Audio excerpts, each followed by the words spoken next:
everybody, and welcome to another scintillating episode of Max's Models Livestream. And let me see, Steve, if I can get you up in the. That's odd. Let me. Our zoomy thing seems to be a little. Let me Windows capture, shrink that down just a little bit where we're both in the picture all the way. Okay, what's going on here? There we go. Okay, and welcome aboard. First, let's get a quick sound check, Steve. 5, 4, 3, 2, 1. Can you guys hear us okay? Are we coming through? Turn your volume up just a little bit. Hey, Sluggo. Hey, Sarah Jane. So, today we're going to, Ken should be with us shortly. He's actually already supposed to be here. Ah, there he is. All right. Okay, he should be. I just hit enter. There he is. Hey, they can hear us. And add You pin. can. Why are we all? Ah, there we go. All righty then. Let me manipulate my screen where I can see what I'm doing. I got too many screens up. Okay, that goes over there.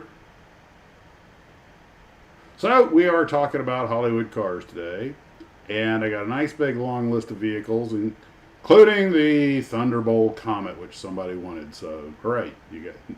I'll tell you what, let's just, I can't really, with all these screens, I'm blotting out the comment thread, so you guys are going to have to kind of keep me advised of what folks are asking or saying here.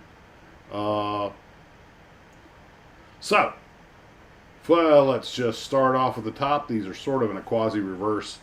And this will largely be driven by Steve because he's the big car guy. So, Steve, the first thing we asked about... Well, What?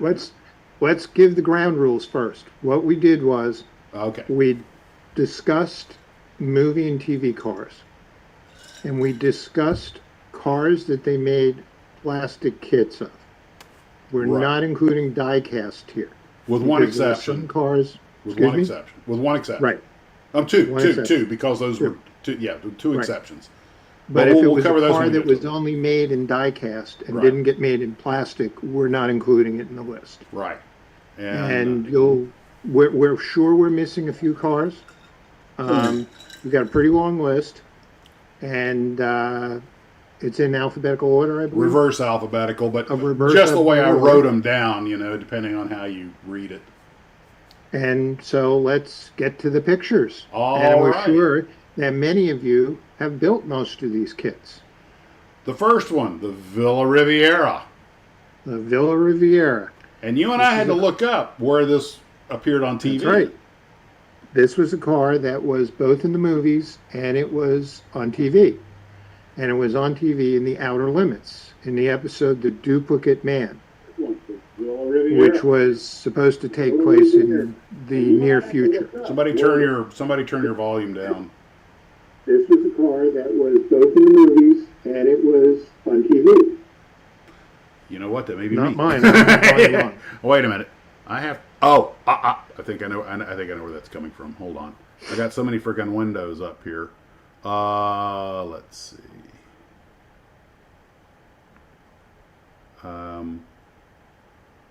Okay, one of the things I've got up is got volume up too high. Remember, folks, we proudly have the lowest production values on the internet. And, okay, that's audio input. Okay, that should be going okay.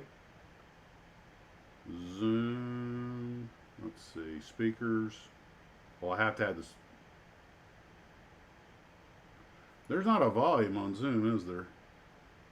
On your computer, but not on Zoom. Here I see. No, but if I turn that down, then it may not hear. Okay, well, anyway. Apparently my booming voice is looping through somehow, but it doesn't seem to be doing it now. Okay. So, anyway. Okay. The Riviera. So, the Villa Riviera was a kit of a car that was built by George Barris. It was a 1964 Riviera, and he customized it, and it was in a movie For Those Who Think Young, and it was painted white. It was then in an episode of Perry Mason where it was painted blue. And then it appeared on The Outer Limits, and it was painted the red color that you see on the box that Max has up on the screen. It's a real nice kit, very well detailed. It builds up really nice. I don't know how many of you may have seen the kit or built the kit, but it's a really nice car kit. AMT. And I won't be shy. I have come to really like AMT more than NPC. Yeah, but everybody does. And next one is one of your personal favorites, I know, and that's the Vanishing Point Challenger. The Vanishing Point Challenger, 70 Challenger. This has been made in a variety of materials. Revell made it both as a plastic kit, and they made it as a die-cast assembly kit, where it came already painted and all you did was put it together. AMT made a plastic kit of it, which is the one that you see here on the screen. It's a pretty straightforward, basic kit. Let's see, Eric's asking about the Villa Riviera. No, it was only a Villa Riviera. It wasn't an option. It was just done by Barris. Now the kit comes as a regular Riviera. You can make it into the Villa Riviera because it comes with the customizing parts to do it, but like cutting the roof, you have to do that yourself. But it's still basically just a Riviera underneath, right? Absolutely. It's just a regular Riviera with some customizing trends on it. Remember when I was younger, the Rivieras didn't really appeal to me, but I've gotten older, I've come to appreciate them more. Whereas you look at like the Challenger, I think it's one of those cars that they just got everything right aesthetically from the get-go. Hold on one second. Ruh-roh. He's probably going to get a model of it. I think he has one. Yeah. Well, we'll just sit here and da da da da da da da. Oh, there. Oh, it's a built one. Okay.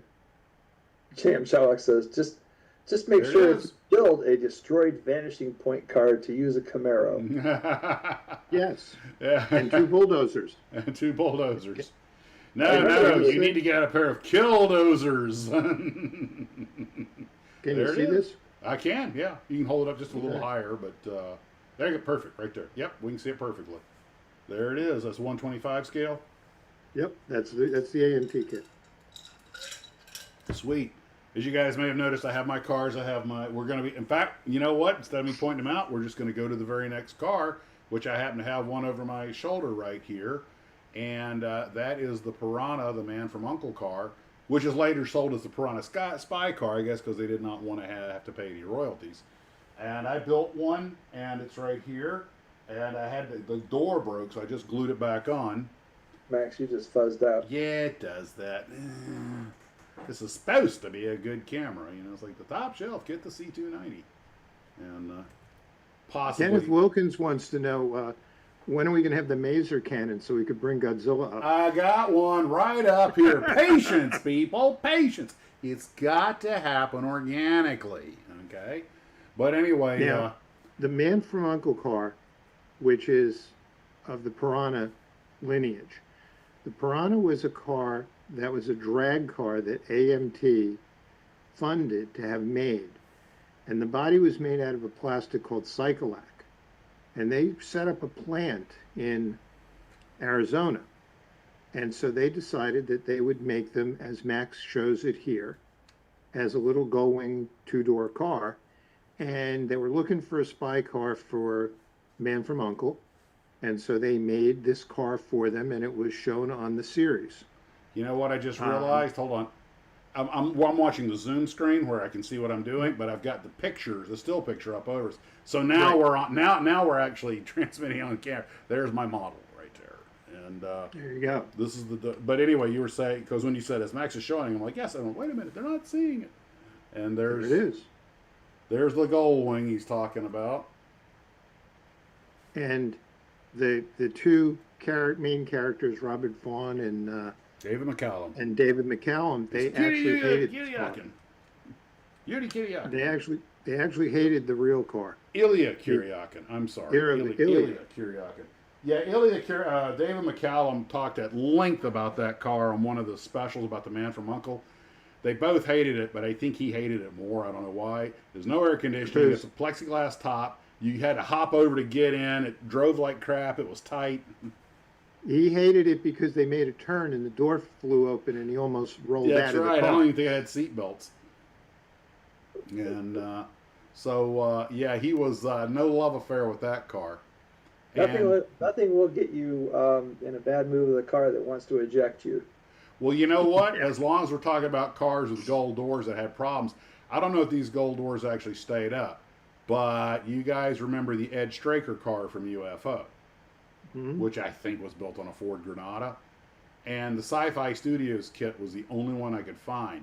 And according to Ed Bishop, the car, the doors did not stay open. They were purely aesthetic. So he goes, every time you see me getting in and out of the car as Ed Straker and the door is up, there's some guy just out of camera range, either with his hand or his stick, holding it open. Because as soon as I just slammed shut. And another Goldwing car that was in a movie, but we don't have it on the list, was the Brooklyn. Oh yeah, which was in the movie Demon Seed.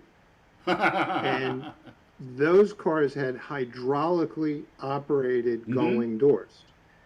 And what would happen was the hydraulic lines would break or the fittings would break. You couldn't get out of the car.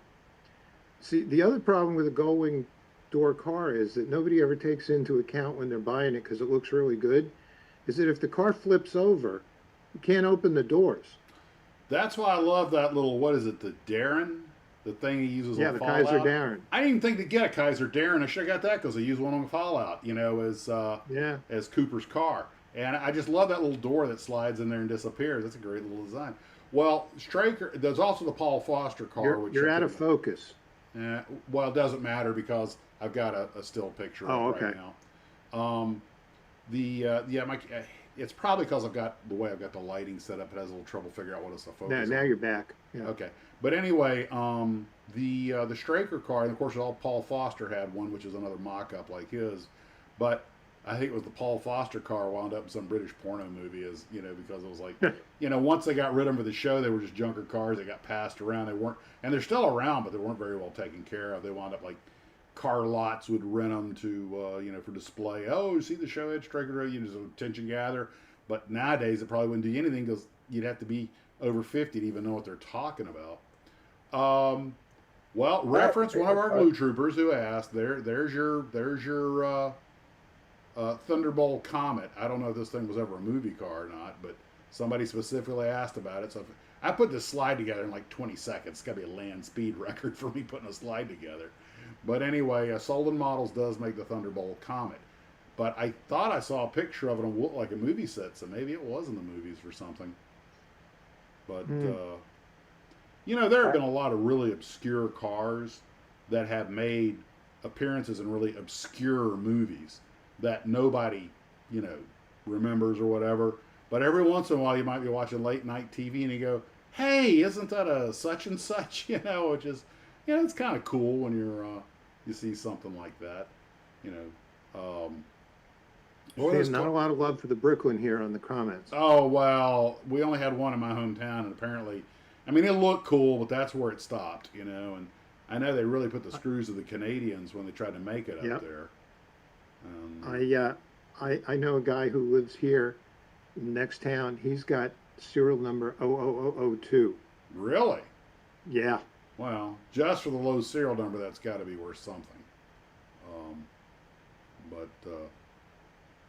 So next up on our list. Hey, Max. Huh? You asked me earlier what my favorite Hollywood car was? Yeah, you had to think about that. Yeah, I did. Okay, so what do you think? More about it, and I decided that the DeLorean from Back to the Future. It's on the list. Steve and I have already figured out my favorite one is the Monkeys Mobile, and Steve's favorite one is DB5. DB5, the Aston Martin. Next on our list is what my probably second favorite, which is ironic because it's really just a conventional car. And I've got one. Hold on, let me take the picture down for a second. I got one right here, And we got scale custom, 3D printed Sam and Dean, which I painted up. This is the Supernatural car, the 67 Impala. Now, I know you guys probably already aware of this, but the 67 Impalas, before that show came out, it restored, sold for $4,000 to $8,000. $2,500 for one that was in drivable condition. Now they go for 40 grand if they're tricked out like the one on the show. This is for what was probably the basic American. Now it is a 4-door hardtop. Originally, the makers of the show were going to give them a Mustang, a 60s vintage Mustang, but they said, well, they're going to be throwing demons in the trunk and all this other stuff. They need a bigger car. And the studio had a pair of 67 Impalas just sitting in the back lot that were painted up as police cars when they did period police dramas, just to park them in the background. So they said, well, we got these two. They said they needed two more. They got one in Puerto Rico that was driving for $2,500. Okay. Then the show comes out. It's a big hit. The cars hit $10,000 for a roller, $20,000 for a good one. And once people started tricking them out like the show, they were getting 40 grand. And they've even had scams of people claiming to have one just like the show for $14,000 or $15,000 or $20,000, and it turned out they were scams. Send us the money, we'll put it in escrow. And I actually, my wife and I were looking at it, and I said, it looks legit, but I have my hackles went up. And they said it'll go into escrow with Wells Fargo, and so I contacted Wells Fargo and asked them about it, and they go, we do not do escrows of that kind. No bank does. This is utter crap. So I actually made a video, which is still up on the channel, about how it's all a big scam. It's a group out of Spain that was doing it. Hmm. So I remember when AMT announced the kit at Toy Fair, and I was in their booth talking to them, and they said, this is going to be our big release. And I looked at them and I said, who in the world is going to want a 4-door 67 Impala kit? Well, I guess I was wrong. Hard top. Yeah. Because the sedans are still fairly cheap, because they have the pillar. And they actually have a slightly different shape hood, I think. By the way, one vehicle that they do not make a kit of, but I have a model of right here that I did myself, you guys may remember from our, is the Possum Lodge van. And now this is the 82, we'll talk about it later, this is the 82 Dodge van. Thing's sliding on the bottom. But there are two vans that they never made that, great. Just came off the roof. Rear view mirror just fell off. Okay, well, I'll just put that on the repair shelf later. Okay. But they never made a Possum Lodge van, and they never made the McKenzie brother from Strange Brew. They never made their van, or as you pointed out, or the tractor trailer. And I don't know how big those movies were, but they're pretty well known. I think that would end up a pretty kind of a automatic build-in, given some of the stuff they did make. But like, for example, one of your favorites, Steve. Oops, wrong one. Here we go. The Sonny and Cher.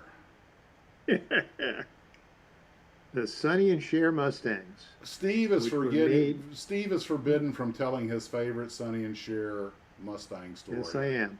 But I'll tell you what, if you can sanitize it, I'll let you tell it. Okay. And no names. Those two cars. Don't rat your friend out. I'll sanitize it. The Mustang, as you all know, was when it first came out, was incredibly successful. It was the must-have car. So Sonny and Cher back in the mid-'60s were really hot. So George Barris got together with them and the record company, and they decided they would make two Mustang convertibles, one for Sonny and one for Cher, and they would appoint them differently for him and her. And for the record, I thought they looked horrible. Yeah, they did.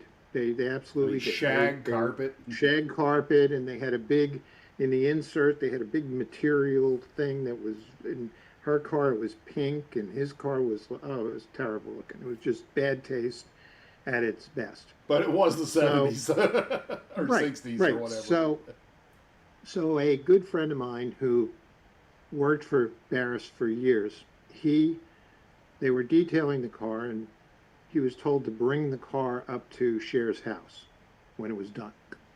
So he brought the car up to Cher's house to deliver it, and rang the doorbell. Nobody answered, and went around by the side of the house where the pool was and looking for somebody, and there was nobody there, and the sliding door was open to the living room. And let's just say that Cher was occupied. I guess that's the best way I could put it. Assume not with Sonny. With Barris. Exactly. Exactly. Allegedly with Barris himself, but, Yes. By the way, the Max's Model channel neither condones nor agrees with any of this. This is simple information as we heard it. I am not saying that any of it is true, but that is the story. That's the story. That's it? Heard it from the horse's mouth. You heard it from the horse's mouth. The whole story? I did. Yes. Can't fill in the blanks, for God's sakes. It's ironic. It's ironic that it was a pair of pony cars because some. No, I ain't gonna say it. I so want to say it. Don't say it. Don't say it. Do not say someone was riding the baloney pony. So there, I didn't say it. Ha. And now on to the next car. What didn't you say? I can't say, Ken, because I never said it. Pay attention, Ken. Pay attention. This is what you get for missing staff meetings. How many times have I told you? So the Simon & Simon Z28, I mean, that's just a Z28 kit. Made it look like Rick's or AJ's car. That was pretty vanilla, I think. And I built a couple of Night Riders, which are close to the same kit, if not the same kit almost. And, just average. But it's a snap tight. No, I did not build it's not the same kit because the ones I built were the AMTs. This is Monogram, and these are snap tights. So, that's I never found a kit model Rick's Power Wagon. I thought that would have been popular. Mm. Is anybody reading the comments? Because I can't really see them. Yeah, I am. I'm looking at We're reading them. Yeah. Yep. I remember seeing. Anybody built Mr. Bean's Mini? Ah. I think Airfix did that. I didn't even think about Mr. Bean's Mini. Yeah, didn't think about it. Now here, coming up next, is one of the cars that the only thing that I could find was a die cast. That's the Simon Templar's The Saints car, the Volvo P1800. You want to tell them the story behind that actual car? The story behind the actual car is that when they cast Roger Moore as Simon Templar, they wanted, some kind of a sort of really nice car, but not anything that was kind of gadget laden.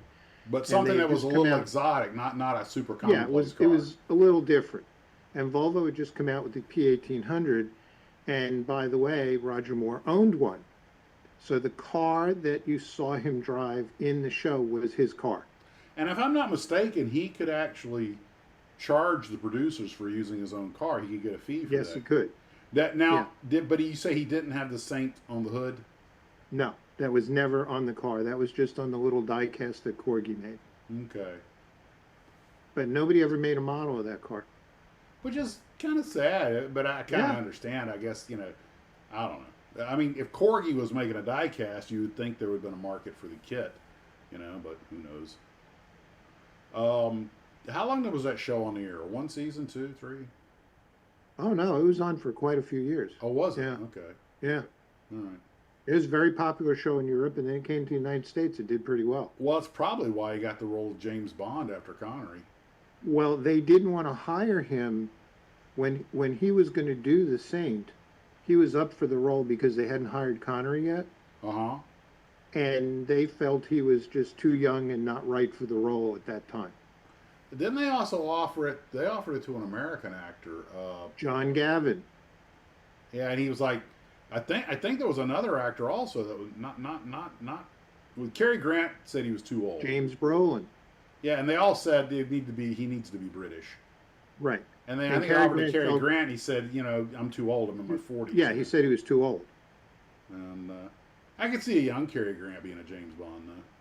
Oh, yeah. But I think they did a great job with Connery. It was great casting. Oh, but then I know him as Bond, so you would think that by him. Well, next on the list is one everybody will recognize instantly, and of course, that is Sam Troy. As Sergeant Sam Troy, played by Christopher George in the Rat Patrol. And I did not realize that MI had made a Rat Patrol thing. Also, I've never seen the Aurora kit, which is the one on the right. Not really much of a kit. I mean, it comes with the tanks and a few other things. It was a set, typical Aurora quality. But the MI kit I've never seen, so I don't know how good it was. But I'll tell you right now, if you want to make a Rat Patrol diorama or something, don't use the Rat Patrol. Go buy yourself a couple of Jeeps and some 50 cals and manipulate your characters or 3D print them or something, because the Aurora kit was not much. I mean, it was fun. I loved the heck out of it as a kid, which is what it's made for, but as a serious modeler, it's not much. I would not want to be sitting in the front seat of that thing when that guy is shooting that 50 cal forward. Well, like 2 engage? Yeah. That would be noisy. Yeah. Well, I'll tell you, though, that 50 cal, although it is a 50 cal, I can tell by the design, but it's a little undersized. The artist apparently decided to, for aesthetics, to make it a little bit small, which I can understand. And they did put 50 cals on pintle mounts on Jeeps, but, there's always a but, the pintle mount was really intended for the 30 cal, which is really what most guys put on them. A 50 cal on a Jeep you had to be very careful with, because the Jeeps were already top heavy, and that big heavy gun up there had a slow rate of fire, although it had a lot of punch, and you did not want to be taking corners fast with it. It was and you could, if you were swinging sideways or something, you could, I suppose you could get it to unlock itself from the mount or bend the mount or something. But my 1/16 scale Tacone Jeep that I built recently, when I got all said and done, when I was about to mount the 50 cal, I realized I'd put it in the mount backwards. It was facing rearward, and crap, that's not. And my wife said something. She goes, "Well, wait a minute. If they're using the machine gun, aren't they probably, it's a reconnaissance vehicle, aren't they probably running away? Wouldn't they be shooting backwards?" And I was like, good save. And half the pictures of Rat Patrol, they are shooting backwards. Like, oh, that's right. Ooh.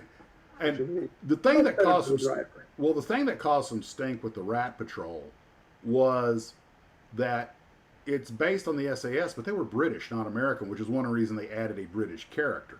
But the reality is, I don't know of the Americans having any recon units quite like it. It was really based more on the British SAS. So it was kind of a cultural appropriation, if you will. But the show was super popular, and the Jeep accident that Christopher George was in, that the Jeep rolled over on him, and I think it hit him in the chest. And a lot of people think the reason he had a heart attack at like age 51 or something was probably that the scars on his heart never healed up completely. I've read that. I don't know if it's true or not. So, I do love the artwork. I mean, I love both those artworks, to be honest with you. But I mean, to watch a Rat Patrol, you'd think 50 calibers could take out Panther tanks. Maybe those were 30 cals they put on. No, they were 50s. Trust me. And one reason I know Ken is because in one episode he goes, "Put the 50 on the hood." Yeah. No, I mean in the drawings, they decided 30 caliber. No, I can tell it's a 50 caliber because look at the barrel. Here, let me blow this up for you. You are about to get a small weapons class here. Hold on, hang on. You had to ask, right, Ken? You asked for it. Okay, Ken, if you will look, you will see that the tip of the barrel, the muzzle, is slightly larger than the barrel. Then you have a smooth barrel that goes back to a breech that has a couple of cooling holes in it. That is a 50 caliber. An air-cooled 30 caliber would have a sleeve across the entire barrel that had cooling holes all the way down, and it would be smaller at the tip where it truncates in. Don't forget, I had to carry a 50, and out at the range and everything. I will never forget that. Also, it has the twin spade grips, which the 30 calibers had pistol grips. Oh, trust me, that is ever so much a 50 caliber. Okay. So, next on the list, this is one of them that I could only find die cast. I remember the first time I saw this show, I didn't know what to make of it, but I liked it. I thought, this is the Persuaders. And I thought the Dino Ferrari, even as a kid, I know what that is. I did not know what the Aston Martin was. I thought, why is Roger Moore driving a family car? It looks like a sedan. I know, heresy. I mean, they did make a Dino Ferrari kit. I think Testors imported one that was like an Italeri kit, Mm-hmm. but I don't remember anybody ever making that Aston Martin. Do you know what version of the Aston Martin that was? No. It says BS1 on the license plate, which I. I think that was his name was Brett Spencer or Yeah, something like that. I was just gonna go. That's one that did not age well. No. Curtis and Moore, and I remember one episode at the end of the show, the two of them are standing there, and of course they got the usual, voluptuous young lady with them that they've rescued from something, and they're talking about getting a ride. And he goes, "What? There's no room for her in the Ferrari." I was like, "Okay, there's a reason not to own a Ferrari." Sarah Jane says it's a Vantage. Oh, okay. And I wonder if that was Brett Sinclair was his name. Brett Sinclair. Okay. I wonder if that was a. I kind of wonder. On a box it says something about DBS or something, and Ferrari Dino 240 GT. No, there we go. Okay, so that was another show where the cars were as much characters as the actors. And where were they supposed to be? In Italy, or one of the islands? I think they were in the coast of Italy, or the coast of France. Yeah, I remember the pilot. I actually watched the pilot episode not that long ago because I couldn't remember the show that well, where they basically both get in trouble and get blackmailed into working for basically the mayor, who's very disappointed because they're both capable and educated and intelligent, but they waste their talents, just being playboys. So he basically blackmails them into doing something useful with their lives. Interesting concept.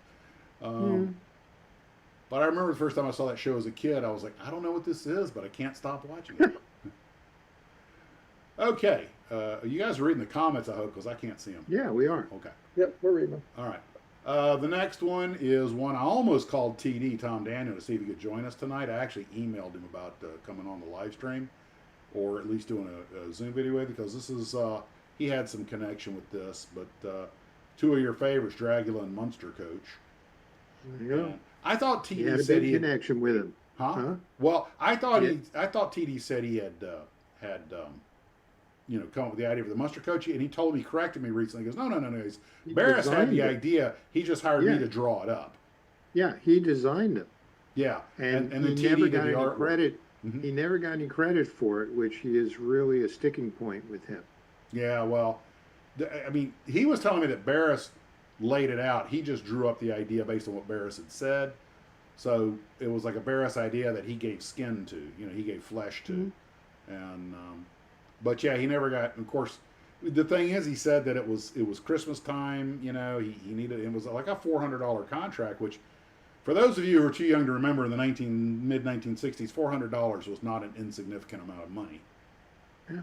And he said he took the check straight to the bank, cashed it so he could go buy Christmas presents for the family. And you realize that at that point in his career, Tom was starting to live, contract to contract. And to commit yourself to be like a box artist or an illustrator, I mean, that's a feast or famine business. You got to admire the commitment. The '73 oil crisis killed him, and because he was getting royalties off all the Monogram stuff. And as you might remember, Steve, the '73 oil crisis, kit model shot up. Price of plastic went through the roof. Everything oil-based did, and it was. And then all the cars got small and crappy. Yep, and the kit model industry went into. I mean, that's when you see a lot of the companies selling off their molds. Like, crap, we can't give these things away now. And I mean, $3. I remember when models as a kid, I remember when models I used to pay for $1 were going up to $2. And, I mean, that was probably one of my first real life lessons in what inflation is. I grew up in the era of stagflation. But I would imagine these cars both drive like absolute crap. Yeah, they do. Yeah, they do. They sell, though. I mean, every time they repop them, they sell like crazy. Yeah, they do. I mean, they are cool to look at. And I think I definitely prefer the Munster coach. Yeah. But just because I can see my fat butt trying to get into the Dragula. I might get in, but you have to turn it over and dump me out. By the way, didn't you say that they brought one of them when Al Lewis was, like in Yes, hospice? what happened was the original Munster coach, which you've seen, yes, is in Desertland in Florida. Mm-hmm. The other Dragula, there's a Dragula there. It's the Dragula that was made for the movie Munster Go Home. Right. And that car is made longer than the TV Dragula because it had to be driven by Fred Gwynn, who's like 7 feet tall. Yeah, and he couldn't fit in the TV one. He's Dan Monroe tall. Yeah. Now, Al Lewis, who played Grandpa, he was in ill health, and he knew his time was, short. He was in the hospital, wasn't he? Well, he was in hospital, but at this point he was in a hospital bed at home, and he had home care. Ah. And he had called Barris up and said, I would like to be able to sit in the car one more time before I go. So Barris said to him, sure, no problem. Give us a couple of weeks. Hang on. So he contacted my friend, and he said, I'm going to send you the car to restore because it was in really crappy shape. And he said, get it done and bring it to Al's house and have him sit in it. And he's like, okay. So he said, the truck shows up from California, and there's about 8 pieces. There's like bad the shape. body. What? Really bad shape. Yeah. I mean, he said it was ridiculous. He said, so he had to redo the car from practically the ground up, but it was parts from the original car. And they finished it, and they took it to Al's house. And Al was so bad at that time, he was unable to get out of bed. He was able to see it from the window, and he appreciated it. And when Al passed away a short time after that, they brought the car to the church that they were having Al's funeral at and parked it outside. And they had it go in the funeral procession to when they buried him. Wow. That I if Al could know, I think he really would have appreciated that. Now, there are several Dragulas around that claim that they are the original Dragula. They're copies. They're not. Yeah. Because the one that they rebuilt for Al to see, it was the only one that had parts that was from the original one. Yeah. Because it fell into disrepair. Oh, by the way, before I forget, and if we have time in the after show, I might talk about it with you. I did watch the Bob Burns special.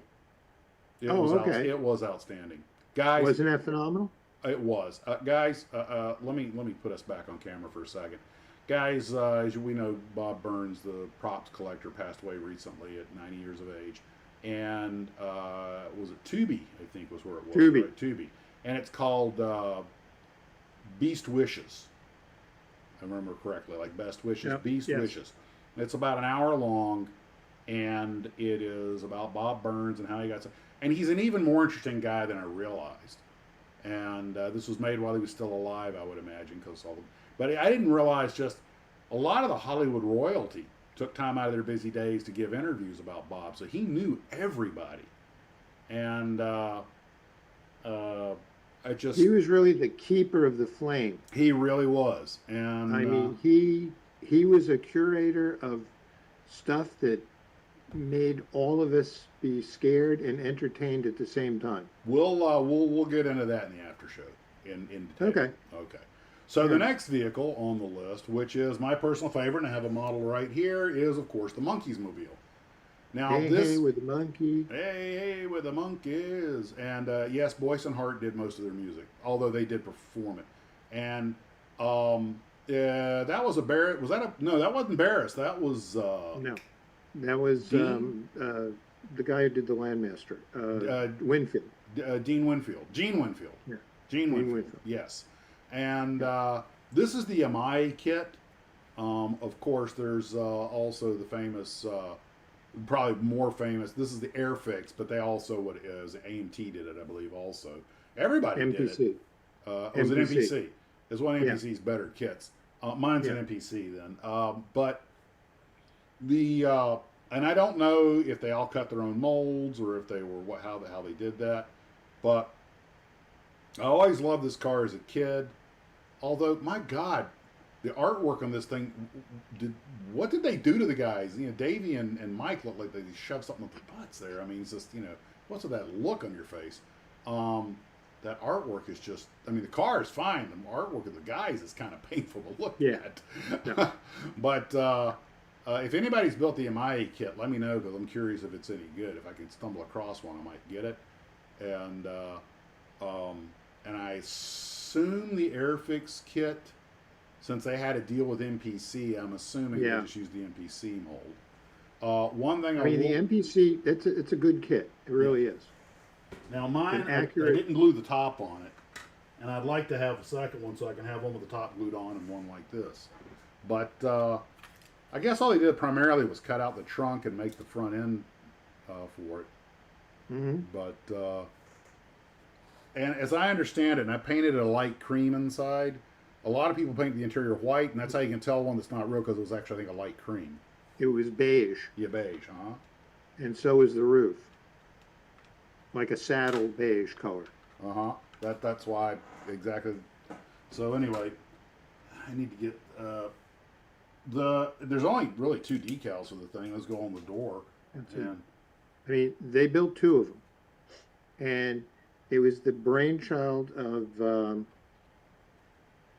I can't remember his name. The guy who was Jim Langers. He was the PR guy behind Pontiac and the GTOs. And he knew guys in Hollywood, and they said, you know, we got this show coming on with these musical guys, and we want a real, you know, wild car for them. And so he went to GM and said, you know, hey, we got an opportunity. They want to have this car customized. And they said, yeah, do it. So they sent 2 cars to Winfield, and he made the 2 Monkey Mobiles. Well, at the time, DeLorean was in charge of the Pontiac division. When he saw the Monkey Mobile, he went berserk. He almost fired Wangers, and, you know, they had to calm him down. He hated it. I don't know why. It looked cool. He hated it. Now, the car originally had a real working supercharger. Yeah, they got rid of that real quick. And when they went to drive the car, it was so out of control they couldn't drive it. So what they did was they took the supercharger out, they put a carburetor under the supercharger that you see on the car, which is made out of fiberglass. And it was just a regular 389 with a 4-barrel with the fake supercharger and scoop on it. And Mike Nesmith, who drove the car most of the time, said it still drove like crap. He hated driving. It was all over the place. Yeah, we were on it all the time. Now, at the AutoZine, we think we had one of the 2 original cars. Really? And the car that we had at the AutoZine, they found in Puerto Rico. Right, that was one of the originals, yes. And they were because they found it back before it was fun to make, before people were making copies of it. Right, and they found it in Puerto Rico, and they were using it as a resort for like a car to shuttle people like back and forth to the airport. Yeah, as a shuttle. Yeah, it had 6 seats in it, so you know. Yep, and they found it, and George sent my buddy down there to look at it, and he verified that that's what it was, and they bought it, and they restored it. And as a matter of fact, they sold it about 6 years ago at the Mecum auction in Harrisburg. So we contacted Jim Langers and said, we'd like to be able to verify that this is actually one of the 2 original cars. Do you have serial numbers and VIN numbers? They had nothing. Well, back then it was just grab one, chop it up, put it on the show. When the show's over, get rid of it. You know, but I mean, nobody knew these things were going to be popular 50 years later. You would think somebody would have saved the paperwork. I mean, they had a build sheet and they had all this stuff. No. Why? Yeah. The people that made it are gone. The companies are gone. You know, and it's just what seems important to us as historical documents. You know, back then they're just just paperwork we don't need. I mean, when you think about some of the stuff they just we'll talk again more about that with Bob Burns, because that's kind of how his collection wound up. You know. But I mean, look, a lot of these cars, they were used once or twice, like if they were in a movie car, and they either got sold off or they got stashed in the back lot where they rotted away for years until somebody said, "What do you want to sell me that car?" And they said, "Here, take it."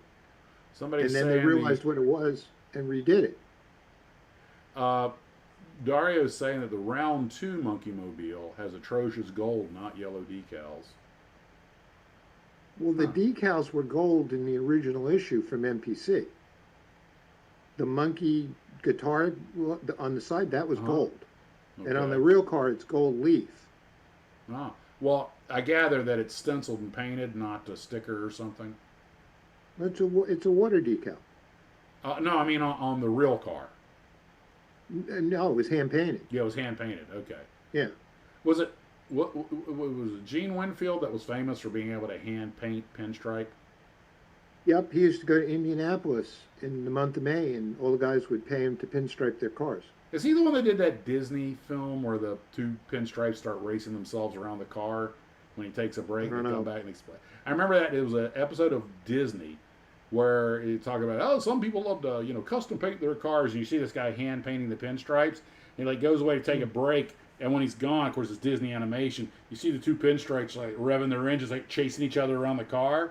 And then they're going up the walls. There, when he walks back in the room, they both like collide in front and cover him in paint. Somebody told me that was actually Gene Winfield doing that. Oh, could have been. Which would make sense because he was pinstripe. Okay, now the next car nobody's going to have any trouble with. It's the two Miami Vice Ferraris. Excuse me, a Ferrari and a fake Ferrari. Yeah. So The original Daytona, that was the first car in the series, it was made by a company in Miami, and it was a Corvette with a Ferrari body on it. They had fiberglass. which I think And Enzo took personal umbrage to. they got really torqued, and they sued him. And they told him, cease and desist. We're going to close you down. Blah blah blah. So they said, well, we need another car to, sort of, replace it. So at that time, the Testarossa was out, but they weren't really doing great with the Testarossa. It wasn't as good as they thought. So they made a deal that they provided them with two Testarossas. But the deal was they had to destroy the Daytona replica, which is the episode that it gets blown up with the Stinger missile. What wasn't that the finale of season 1? I think. Or season 2, I think. But yeah, so they blew it up.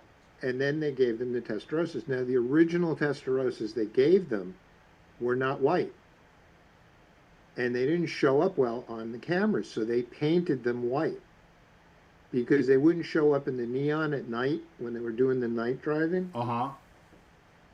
Because the red wouldn't, it was just too dark in the dark, so they painted them white. Now, they had the two cars that they gave them. They took one car. They made a fiberglass mold out of the body, and they took a Pantera and put the body of the Testarossa on it. That was the stunt car. Well, that makes sense. So when Pantera they was a did all the relatively things cheap car. where the car's jumping and Uh-huh. bottoming out and all that violent driving stuff. Just use the actual that- Ferrari as a hero Yeah. car.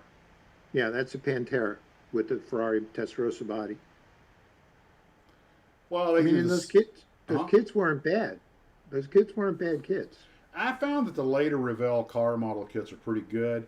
The later monogram kits are pretty. The one that really impressed me, and you don't normally hear this, were the later Lindbergh car kits. That Polara I built was great. But that's when you had the George Totiff influence. Right. When Totiff went over there, it changed everything. Yep. But the monogram kits, though, it didn't dawn on me because I always built airplanes that Monogram was actually very well known for its cars.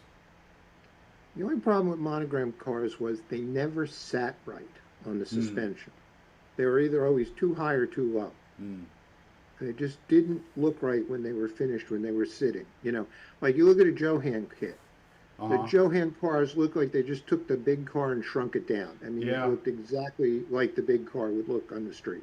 Yeah, you got to give John Hanley credit. He absolutely was I hear he wasn't the easiest guy to work for, but he was the master of quality control. He was. His molds were fantastic. He did a lot of work himself too. He was very meticulous. Yeah. Well, I I just increased my turbine car stash to 4. because you can't have too many turbines. Just ask. Can't have too many turbine car kits. Of course, we have the tornado for the TV show Mannix. I did not find a kit of his Dart. Tornado. Excuse me. Yeah, it was an MPC kit. That was a Barris custom too. He cut the roof off of it, strengthened the floor, and did the front end and put flares on it. It was a pretty interesting looking car. Didn't have a top. Once they cut the top off, that was it. Didn't have a top. Now, that car was in the series for a couple of years, and then later in the series, he drove a Dodge Dart GT convertible. Right. Now, they were going to make a kit of it. The box was made, which is in the National Automotive Car Kit Museum. They have the prototype box that was made, but they never made the kit. I actually had I actually bought it, believe it or not, the the 68 Dodge Dart kit, and it's a Revell kit, and I was gonna make, because I had the Supernatural car, I was gonna make their mom, Mary Winchester's car, which was a light blue, but I don't think it was. It wasn't actually a Dart, or it wasn't actually. I think it was very similar. It was like a '67 or something. Mm-hmm. It was, but it looked almost identical, and I was gonna paint it. But then somebody said they wanted one. I figured, you know what, I've got enough, so I gave it away. And well, you know what show had a bunch of cars that they had a bunch of different cars that you never really saw a licensed kit from them was Mission Impossible. Well, you never really associated Mission Impossible with any particular car. Yeah, because they would always be driving a different, like what's his name? What was Peter Graves' character in the show? Mr. Phelps. His name. Yeah, okay. He would always be driving up in some convertible. Yeah. But it wasn't the same car every time. So, no, it wasn't. Now, the following you're about to see is not a real kit. It's the one, it's my guilty pleasure, and that, of course, is Matt Teven's artwork for the U.S. Air Force Landmaster by Tayama. I guess he didn't want to get sued. With Survivor figure, with George Papard standing in front of it. But Ken was asking about this earlier, and I figured this was another Gene Winfield build. Yes. Now, and it worked. Did he build one or Everything two? Everything worked. Did he build one or two? He built one. Okay, so Ken, you were right. It was only one. Thought so. Somebody makes a resin kit of it. Right. But there's no, regular boxed kit that's, for, And Tamiya won't make anything that isn't real. And I was like, but they made a real Hollywood mock-up. You could make it as the prop vehicle, But to me, that is one of the coolest vehicles Hollywood ever came up with. It's Monsters in Motion has a 1/35th scale one. Yeah. By the way, if you guys start hearing a rustling noise in the background, it's raining here. That's weird. I'm only counting 4 wheels on it. But I have no idea how much that looks. I don't know. Wonder if Monsters in Motion.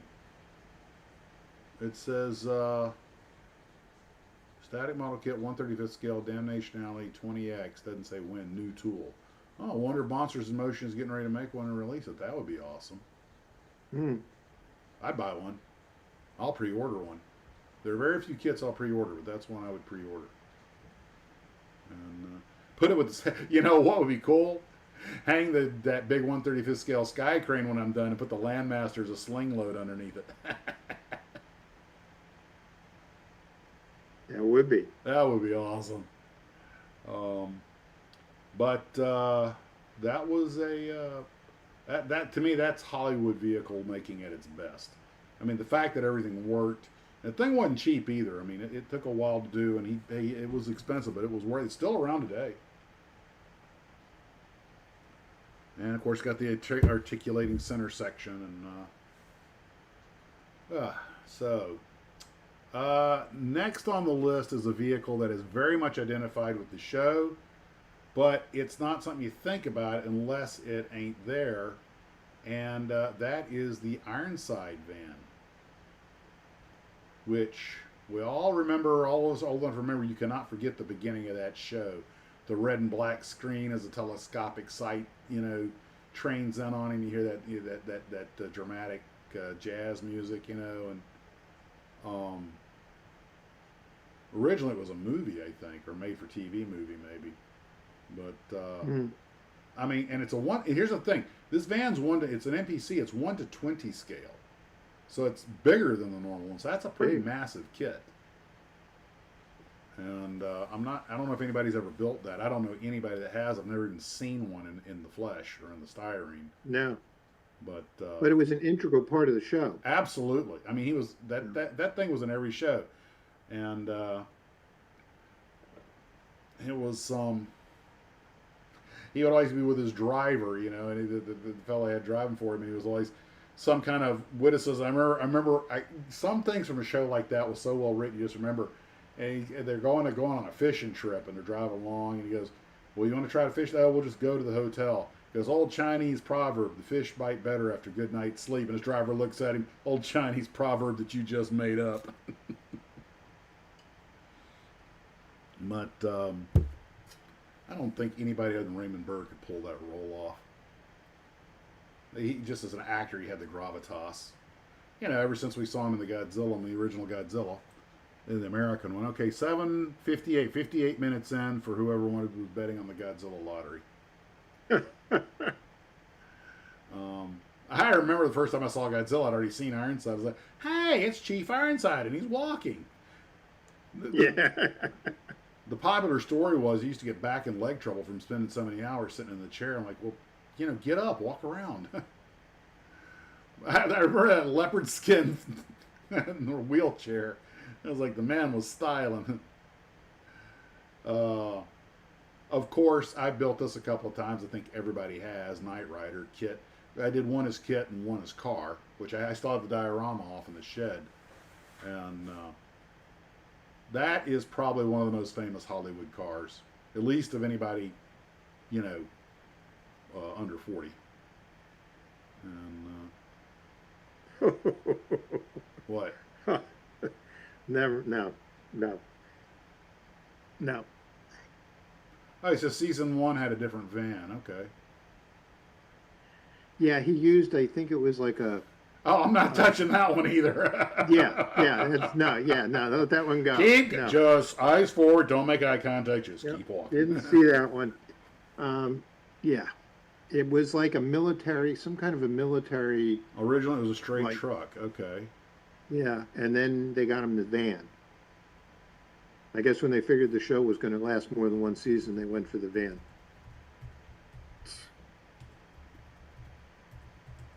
I'm looking it up right now. Ironside original truck. Yeah, it was a panel van.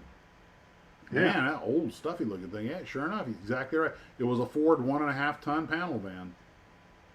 And you know what? Now I remember it. Of course, you always remember it once your memory gets jogged. But that's right. Now I do remember he had that. I'd totally forgotten about that. Yes, Roy, somebody did make a kit of Elvira's Thunderbird. Oh, I didn't even think about that. Yep.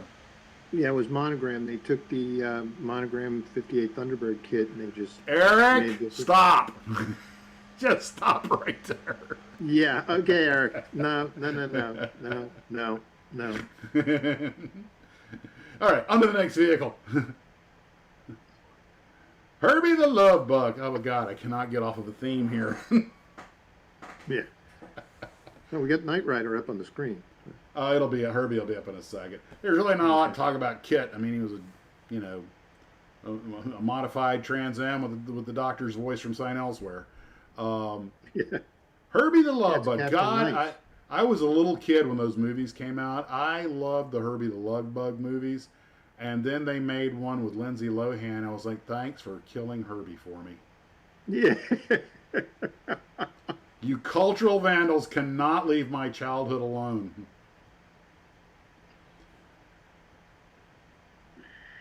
Okay. God, we threw the children a bone, and now they're just. By the Chomping it way, to death. one of the nice things about Herbie the Love Bug, though, when they're shooting the movie, you could get like a dozen Volkswagens for $10,000. You know, so you can keep wrecking them and doing everything else with them. And man, I remember people wearing a T-shirt with the number 53. And they were all good movies, but the first one's still the best. Dean Jones and was it Bernard Fox, I think. And was it Buddy Hackett? Yeah, I think it was Dean Jones and Buddy Hackett. And I, as a little kid, then I realized the ridiculousness of taking a Volkswagen on a. Like, yeah, okay, sure. Mm-hmm. Now, one of the more obscure ones is the next one is Don Adams from Get Smart. And I didn't realize when I was watching as a kid, I just knew he had a little car. I did not realize that the Sunbeam Tiger was actually kind of a cool car in its own way. Was. Tell me about the Tiger, because I really don't know anything about Sunbeam or the Tiger. The Tiger was a car that Carroll Shelby got involved with. Oh, really? And what he did was, Roots was, they made the Sunbeam Alpine over in England. Mm-hmm. And, he had the connection with AC. So he got the bright idea that if you took an Alpine, you put a V8 in it, you'd have a heck of a car. And they did. They beefed up the suspension a little and made the rear a little stronger and put a big V8 They put a V8 in that dinky little thing? Yep. And when you used to have to change the two rear plugs, they had compartments in the interior you had to take out from the firewall so you could get to the two plugs in the back, because that's how far back the engine sat. I was going to say, because that Alpine's a pretty short chassis car. Mm-hmm. I didn't even think there'd be physical room in there for a V8. Now, the Alpine was the car that Sean Connery drove in Dr. No when he went up to Miss Tarot's house. Uh-huh. And they tried to run him off the road with the hearse. That was a 4-cylinder version, which I had one of those when I was in college. What'd you think of it? It was a really neat little car. Biggest problem you had was trying to get parts, was like, just getting hen's teeth. But it was a great driving, nice handling little car. Well, as big as you are, Steve, I'm trying to picture. Well, then again, I'm trying to picture Sean Connery at 6'4", wiggling into one. And what happened to the folks at Sunbeam were cranking out toasters at one day and decided to make a car to get toaster parts.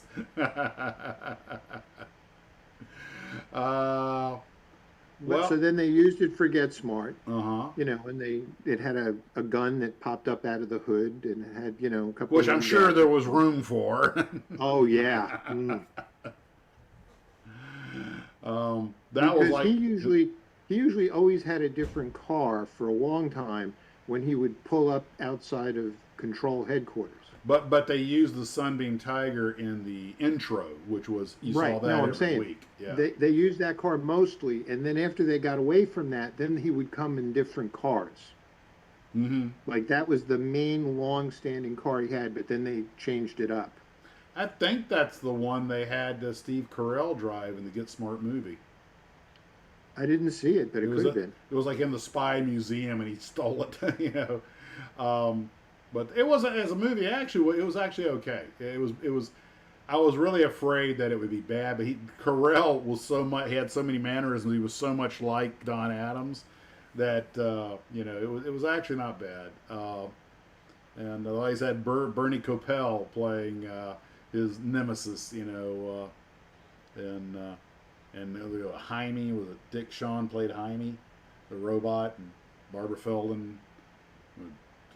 Platt. Was Rick Donald Platt was the boss? Was chief? No. Cone of Silence. Hubert Platt? No. I thought it was Donald Platt, but anyway. Edward Harold Platt. Anyway, but it was, everything was spy back then. Ironside van, $250 at Spotlight Hobbies. Wow. Playing man at the Diecast. Okay, well, that's something. But if you can find that Get Smart one, the AMT one, which tied in with the show, which I doubt there's any available. If you can at a decent price, probably would be worth grabbing. Speaking of TV cars, that one's one of them that was made when the show was on. Probably hasn't been made since. But then you got ones like the Green Hornet, like the Batmobile. It will not die. The Black Beauty. Of course, they remade the movie, which got people interested in it again, maybe. But what kind of car was this based on? An Imperial? It was a '66 Imperial. Okay. Now that's not when Imperial was that one. That's not when Imperial was its own badge, though. No. So it was Chrysler. No, it was the Chrysler Imperial then, and he made two of them because they wanted two because, what if something happened? Right. But the car was so well built. He used like military level wiring and hardware, and it shot the missiles, and it did pretty much all of the stuff that it did on the TV show. And as we all know, the famous scene in the garage where Britt Reed comes in and the car turns around. Both good friend Andy Yanchus and company. Andy. Yeah, they made the models 110 scale. They were 1/8 scale, made out of wood. I thought they were 110. And that was that, huh? I thought they were 110 scale. No, 1/8. Okay. And that was the deal to get the license to do the 1/32 scale Green Hornet car that Aurora did. Now, as we've mentioned before, but for those who may not know, just as a point of interest, Andy Yanchus and his partner and Derek Brandt made the 1/8 scale, not only the Black Beauty, but also the Imperial convertible out of block wood. They handmade Chrysler 300 convertible. Or 300, I'm sorry, okay. And they made them out of block wood, carved everything by hand, blew the clear plexiglass, and if you freeze frame it and look at it real close, you're like, okay, now I can tell it's a model. But the way it shows on the show with it moving and everything, you can't. And it worked perfectly, especially with the dim lighting. But they made it, they made it mostly for the, what? The tip are the headlights on the 300. Because you can see the glue. You can see the glue, they used to hold the headlights on. But only if you freeze frame it, which no one was doing on television in the 60s. Well, no, when it rotates around, you can see that. You got to be looking for it. If you know it's there and you look, yeah. But when you're 12 years old and you're watching it, you're not going to catch that. It worked. I built that. Yeah, Steve built an entire 1/35th scale, 1/24 scale. 1/25th scale Diorama with the two cars. Yeah, he's got the whole thing with a flipping car, the garage, the works. It was on one of our viewers' builds, and but the thing is that Andy I was like, well, Andy, where are those models now? He goes, they disappeared. Now, by the way, side note, Andy was not in the Model Builders Union in Hollywood. He was up in West Hempstead, and with Aurora. And the deal was that technically the studio could not buy the models because they were not made by union guys, so they leased them. They never returned them, which Aurora was not shocked by. But I go, where do you think they ended up? The director, the producer probably kept it, or one of the actors or something probably just kept them. And I'd love to know where those things are now. They'd be worth a lot if they're in decent shape anyway. And I'm thinking somewhere. I mean, they're one of a kind. Well, Roddenberry kept the 3-foot Enterprise in his office for years on the gooseneck, which, by the way, recently resurfaced. And it had been swiped by somebody at the studio. But that was a big mystery for decades, and only like 2 years ago it popped back up. Somebody found it, knew what it was, and got it back to the owners. And this this AMT version of the Black Beauty is really a good kit. I mean, it is spot on. It builds up into a really nice kit. By the way, Paul, we talked about doing My Mother the car because he did make the kit, and we talked about that one with Bob Denver with the taxi cab, the good guys, but I just started running out of time, so we didn't get around to those. But yes, My Mother the car was a 28 Porter. Yeah, and My Mother the car. Yeah. It was a 1928 Porter. Now, the next one, which you said has been in movies and TV, I don't recall ever seeing it. That's another Barris car. That's the Fireball 500. 500. That was a movie with Frankie Avalon. Was that the name of the movie? Yeah, Fireball 500. He Oh, plays a stock car driver. He goes to the south, and wait, that's not he's the a one where he drives a turbine car and then does sets the land speed no. record. That's the Lively set with That's with Doug James Dean, McClure, right? James Darren. Or Yeah, James Doug Darren. McClure. Okay. Yeah, that's where they showing off the turbine car and everything. Yeah, and cool stuff, cool stuff. So what was this thing before Barris modified the looks? It was a Barracuda. Oh, okay. It was like a 65 or 66 Barracuda. He cut the roof off of it and modified the front and put in those two, things in the back with the headrests and took the roof off the car. That looks It's like it'd be a still pretty around. easy thing to. What? The guys at Galpin have that in their collection. That looks like it'd be a pretty easy thing to make a full size shell for to make like fiberglass mock-ups. Yeah, it's a nice kit. The hardest part of doing the kit is the paint job. Yeah, because you got that faded pink to red. That would be tough to match. And it's supposed to have gold in between the white and the red. Yes, I can see it. And I'll tell you right now, my nightmare on that kind of pinstriping is I've got to do the Roscoe Turner Weedle Williams plane and the GB. Mm-hmm. And they both have that fine blue edge between the stripes and the main color, which on a 1/32 scale model, that's a frickin' nightmare because it's so small, but you can still see it. It's got to be there.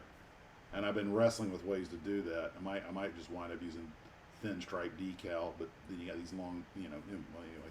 Ain't nothing perfect. Now, the next car is one that seems to be a subject of some debate in the Hollyweird, and that is Halecki's Gone in 60 Seconds, Eleanor, which apparently I understand he actually had 67 Mustangs, but put 73 grills on them. No, he had 70s and he put a 73 grill on. That was it. Because it took so long to get the movie made, and I guess he wanted the latest model. But what was supposed to make Eleanor so badass? Eleanor was like it was like the Holy Grail car to him.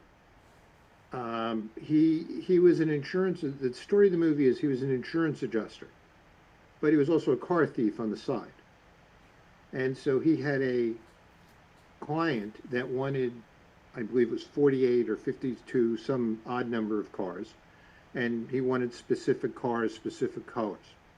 So they went out and found them. So the one that this guy really wanted he wanted the Mustang sports roof in that color, 73. And that was the one that he was having a hard time finding. And then he finally found it. But the cops were kind of on to him by that point. And he was making off in the car, and the cops showed up, and it led to that enormous chase. And nobody actually made an actual kit of that car with the license on it. I mean, they made 73 Mustangs, they made 71 Mustangs. I mean, it's an easy kit to make. You just have to paint it right. It's a basic kit. But that was a great, it's a great movie. I mean, I love that movie. I watch it every time it's on, and it's on a lot. Yeah, did he get killed making the sequel? The third movie, he got killed.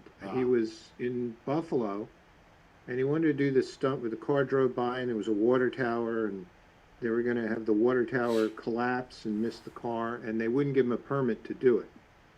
Now, in a lot of his movies, he did it guerrilla style. Oh, yeah. He wouldn't, didn't get a lot of permits. He would just go and do it. So after they turned him down for the permit, he said, the heck of it. He said, I'm going to do it anyway. And he did it, and the pole came down and hit the car and killed him. So I guess they knew what they were talking about in Buffalo. Well, he just finally ran out of luck. Yeah. Well, that thing had was somebody saying it had 500 horses? What, the Mustang in Gone in 60 Seconds? Somebody here was talking about their dad's Mustang 500 ponies. It was a beast. Where was it? Scrolled up on me here. No, didn't have 500 horsepower. Oh well. The car is still around. Eleanor almost had 500 horses. My dad's was a freaking beast. I don't know. Sure. Didn't have that many horsepower. No. The car is still around. It's all destroyed like it was in the movie. It still drives. And his widow owns the car. Yeah. And occasionally it shows up at shows and things like that. Now that's not the car he was in when he was killed, though. No, No. that's the one he did Gone in 60 Seconds Right. with. The green light made a die cast of it, but nobody's ever made a dedicated model kit of it. Well, someone was just saying that somebody does now, but I'm let's see.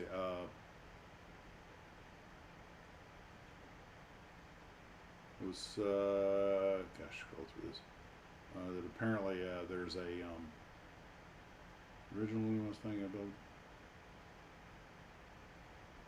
the 67 could have 500 horsepower.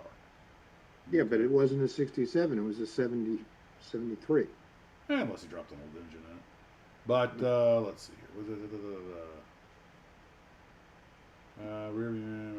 Somebody said somebody makes one. I mean, he broke a couple of vertebrae in his back when they did the jump at the end of the movie where they tried to block the road. Not surprised. And like J.M. Chaldek pointed out, there was a part in the movie where he's supposed to get off an exit ramp, and there was a cable that caught the pole, and it knocked the pole down and stopped the car. That wasn't planned, but they kept it in.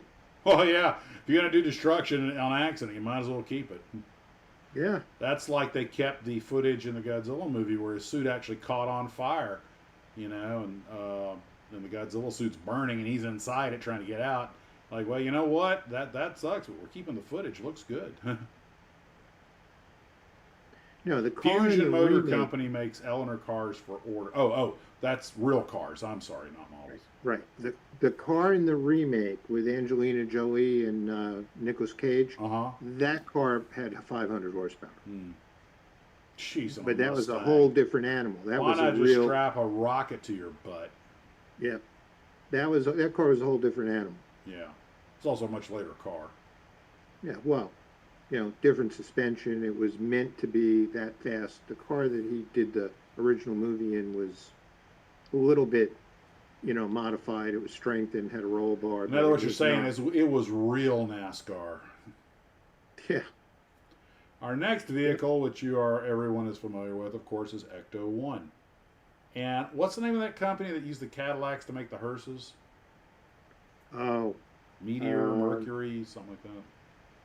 Hold on. Let's find this out. Company. What company makes Good. ambulances out of Hearses. Cadillac? Let's see, S&S Coach, Federal, Superior, Miller Meteor, that's it. Miller Meteor. I think that's what Ecto 1 was, a Miller Meteor. Those windshields must have been fun to make. Ooh. Try taking one out and changing it. Oh, jeez, just buy another car. But the Ecto 1, usually, when I was looking it up and I stumbled on it, Miller Meteor, and apparently there were a company, a coach company, you know, they'd get the big caddies and convert them and everything, which makes sense as a vehicle selection and everything, but, you know, they're kind of a cool car in a weird way, but I was like, you know, imagine if you just somehow got your hands on one of those. You're not driving a car, you're captaining a boat. Yeah. Well, you can go either way. You can go ambulance or hearse. You know, it's kind of... The ambulance you can blow through traffic. Yeah, well, we need a boat skipper, so Ken, you're driving. But, not a lot. We had one at the AutoZine. Yeah, you did. I wonder if Yeah, the it kit's wasn't an any original good. one. Huh? I wonder if the kit's any good. I mean, it's Polar Lights. I built it. It's not bad. Not I bad? built the... I don't know if it was a Polar Lights one. I think they're the only ones who probably made it. But I built it. It wasn't a bad kit. Oh, good. The that is almost as famous as the next one, which is, okay, why does that say DeLorean? This is one of my slides. Somehow I got I tagged the wrong slide here. Let me see if I can find the DeLorean. Oh, I know what I did. We don't have a DeLorean, guys. The DeLorean kit. I accidentally saved this and without renaming it, so it went overboard. So this is one of the slides I was using to make the thumbnail. How do you like how I put the animations together there, huh? That's pretty good. I like that. So anyway, we all know the DeLorean, cocaine cruiser. And then we have, of course, hey, Yeah, we make a Jeep. AMT. I did the AMT Ecto. Oh, That was okay. one I built. Okay, so then at least two companies made it. We got the CJ for this, I guess it's a CJ5 for Daisy Duke. And I actually learned to drive stick shift in my sister's CJ5 that, except for the big knobby tires that look just like that, except it was yellow. I mean, to this day, they still call those shorts Daisy Duke shorts. Yeah. I'll tell you what, I've driven CJs a fair bit. They are not the most stable thing on the road. They're great off road, but you got to be careful on road. They are very touchy in the steering and very top heavy. Yeah, they flip over real easy. Well, thus the roll bar. Wear your seatbelt. And I assume that's just a standard MPC Jeep kit, dolled up with different decal sheet. Did the post office have a whole bunch of trucks made on the CJ chassis? They did. They were called Surreys, and they didn't have four-wheel drive, but they were built on actually the CJ2 and 3 chassis. They were given the rounded hood like the CJs, but they never had the CJ stuff in them, so they weren't technically CJ5s. They sat lower, a little smaller, and had much less power, and two-wheel drive or one-wheel drive. They're the ones with the sliding doors. And, yeah, they did a video on the news one night about how easy those things were to tip over. Mm-hmm. And the postal ones were as bad as any. When the post office retired them, everybody tried to buy them, and I'm not sure, but I think for the most part, the post office refused to sell them and cut them up because they were afraid of people buying the post office and flipping them over. And the postman doesn't go very fast, so right. A lot of them had the right-hand drive installed, so the guy could sit there. And they still do, so the guy can make his deliveries and everything. They were purpose-built vehicles. And they were called DJ Dispatcher Jeep. Okay. Now, and a lot of the 1- and 2-wheel drive versions were called Surreys, which just meant they weren't real Jeeps. They used a Jeep body and engine, but just a little 3-speed, 2-wheel drive transmission, and they weren't real Jeeps. They didn't have all the Jeep stuff on them, just the basic. I mean, they're set to be stamped out by the tens of thousands, so it made sense they're very costly. Well, do you remember the Surrey Jeep that they made, the pink one with the pink and white Surrey top? From one of the Elvis movies. Yep, they sold a ton of those things. I forget which movie it was in, but I think it was from a movie with Elvis. I know I didn't think to get that, but I do remember that kit vividly. I never bought one, but I remember seeing it. That thing stayed I remember my kid brother had a Tonka of it. Yeah. The let's see, hold on. Man, now you got me wondering who the heck was AMT or MPC made that thing. Let's see if I'm just curious real quick. Oops.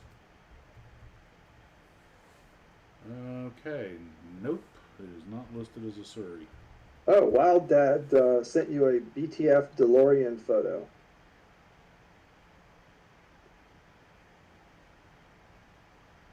Okay.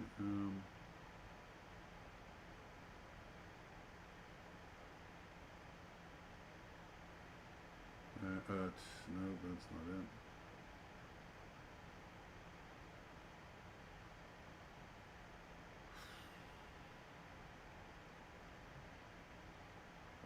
Okay, good God, there are just Scale Model Apprentice says you can't buy an LLV as a civilian. They don't have a VIN to register. Well, government purchase and everything. I have no trouble believing that, because the fleet cars. It's like what the guy said. James Bond said, Smith and Wesson 38, no serial numbers, standard CIA issue.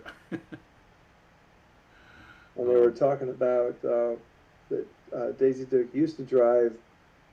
What was that? A Roadrunner. A Roadrunner. Roadrunner. But they said they couldn't see enough of her legs, so they decided to stick her in the Jeep.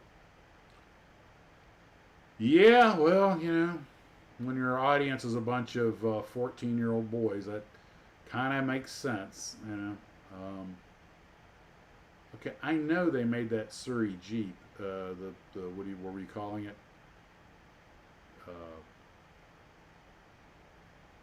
The fire Jeep, but that's not the same thing. But I remember that kit vividly. Because I think the reason I remember it so vividly is I remember going, ew, I don't like that. That'll stick in your mind. It does make it stick when, well, I'm not finding it here, but anyway, I probably wouldn't need to say.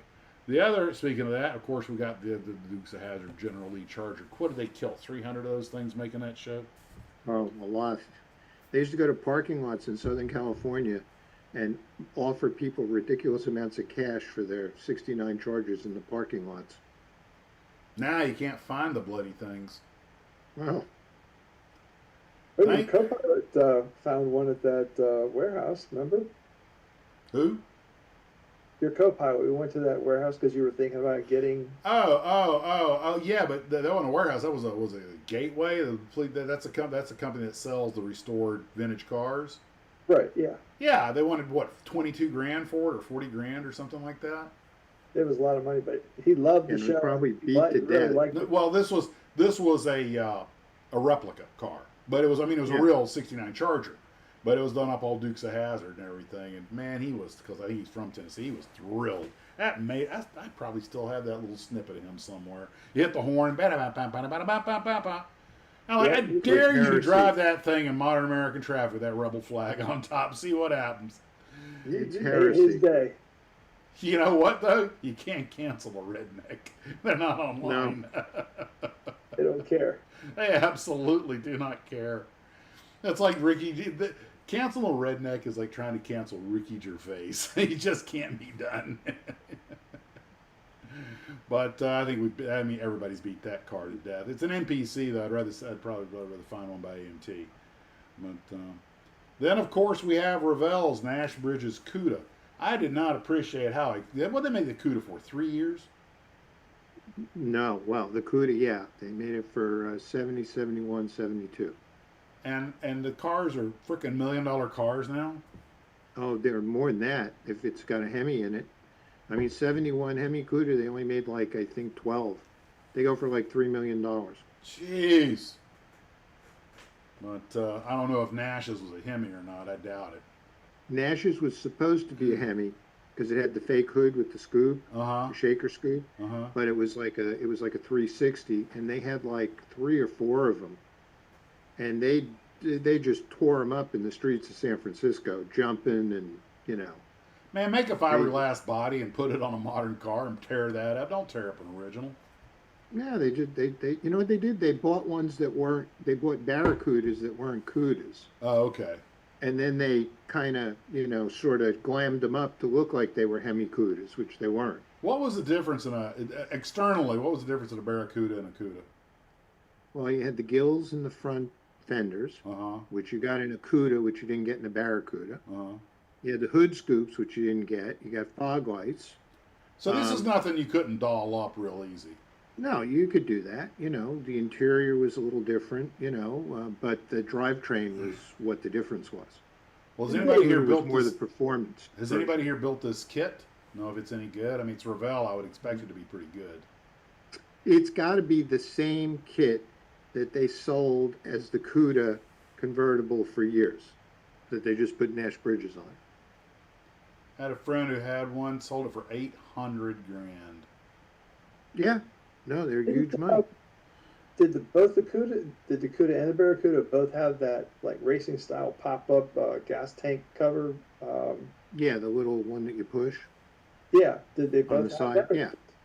Oh, okay. Yeah. Because I remember and down the Charger too. I remember somebody in my neighborhood had one of those cars when I was delivering papers, and I just thought that was just such a cool little enhancement to the car. Wow. Ron says he built it. It's a great kit. Listen to this from Gavin. At least at last year's Gateway Model Show, one of the judges looked at my buddy's Nash Bridges CUDA and said, I don't like yellow and I don't like Nash Bridges. Wouldn't even score the model. He hasn't been back. Huh. What a jerk. Yeah. Man, you know what? That is some one of our glue troopers doesn't go to Model Palooza anymore. Because he said that he put his models out there and he goes, in his opinion, he felt it got too cliquish. The guys were always giving their buddies all the awards and everything. And this is just his opinion. I don't know. I don't have a dog in that fight. But I was asked to judge at one of them. Fortunately, I wasn't able to do it because I hate telling. I mean, I like to promote model building and telling somebody, sorry, your kit's not. I just hadn't got it in me to be that critical on somebody's kit. But to sit there and say I don't like the color and I don't like that's not the point. You're looking at the quality of the build. And Bill Ball says he went to a Duke's gathering a few years ago. They had 6 General Lees and 5 or 6 Hazard County Sheriff's cars. Yeah. The Monaco's. Well, the guy who played, what was his name? Roscoe, the sheriff? Yeah, James Roscoe Best. T. Coltrane. Okay. He's the guy. He's the guy who was the star of the movie The Killer Shrews. No, that's right. He was. Yeah. People don't realize he actually did movies with like Henry Fonda. I mean, he was a character actor, a stalwart. He was in a bunch of big movies as, a lot of military movies as a second and third tier characters. And he had a very long lineage.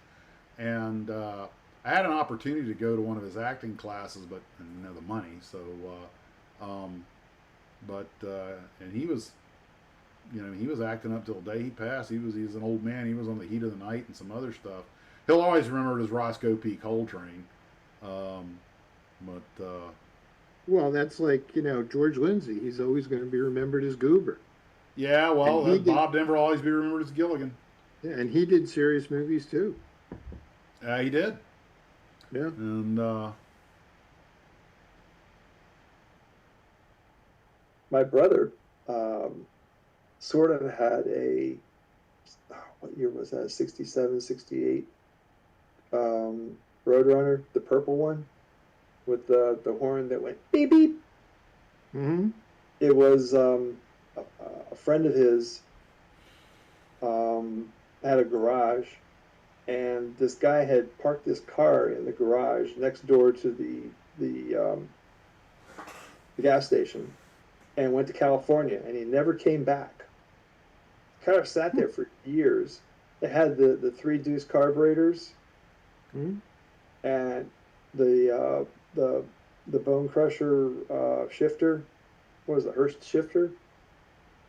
Anyway, Bone Tomahawk was hardcore for those who haven't seen it. He never did get a title to the car, and he ended up giving the car back to the guy, and he regrets that. That car would have been worth so much money now. Well, what always cracks me up is when you see these actors that as a kid you grew up with them on television, and you see them in their earlier works, and much more serious fare, and it kind of like takes you a minute to kind of make the adjustment. Now, speaking of cars, talk about making something out of a car that's as vanilla as you can get. Was it 57, 58 Plymouth Belvedere becomes Christine? Yep. That's how you make the most mundane car on earth terrifying. And really nothing to say about Christine. It was a stock car. It just came inserted with the soul of a They try to pass it off as a Fury in the movie. Oh, do they? I thought it was a Belvedere. Yeah. No, it is, but they try to pass it off as a Fury because it has the Fury decoration down the side. And you notice in the beginning of the movie when it's going down the line, it's the only red car. Uh-huh. Because they only made the Fury in that year in one color. And it was like a beige color.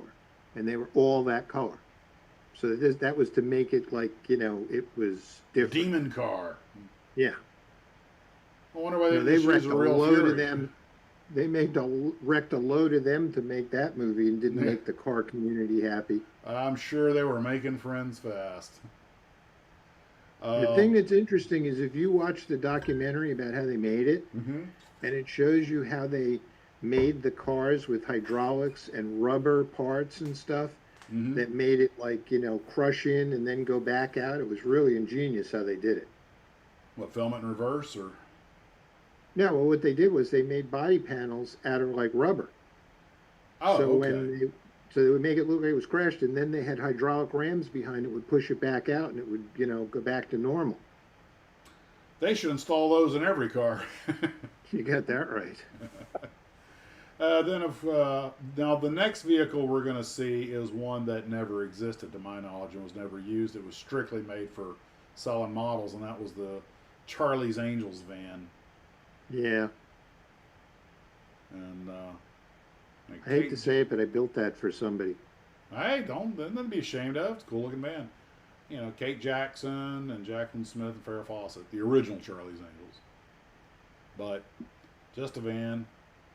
But because, you know, private investigators always drive down the street with the big ass logo on the side of their vehicle that says, "Hey, look, Absolutely. we're PIs. We're snooping on you." And do it in pink so you can spot it 4 blocks away.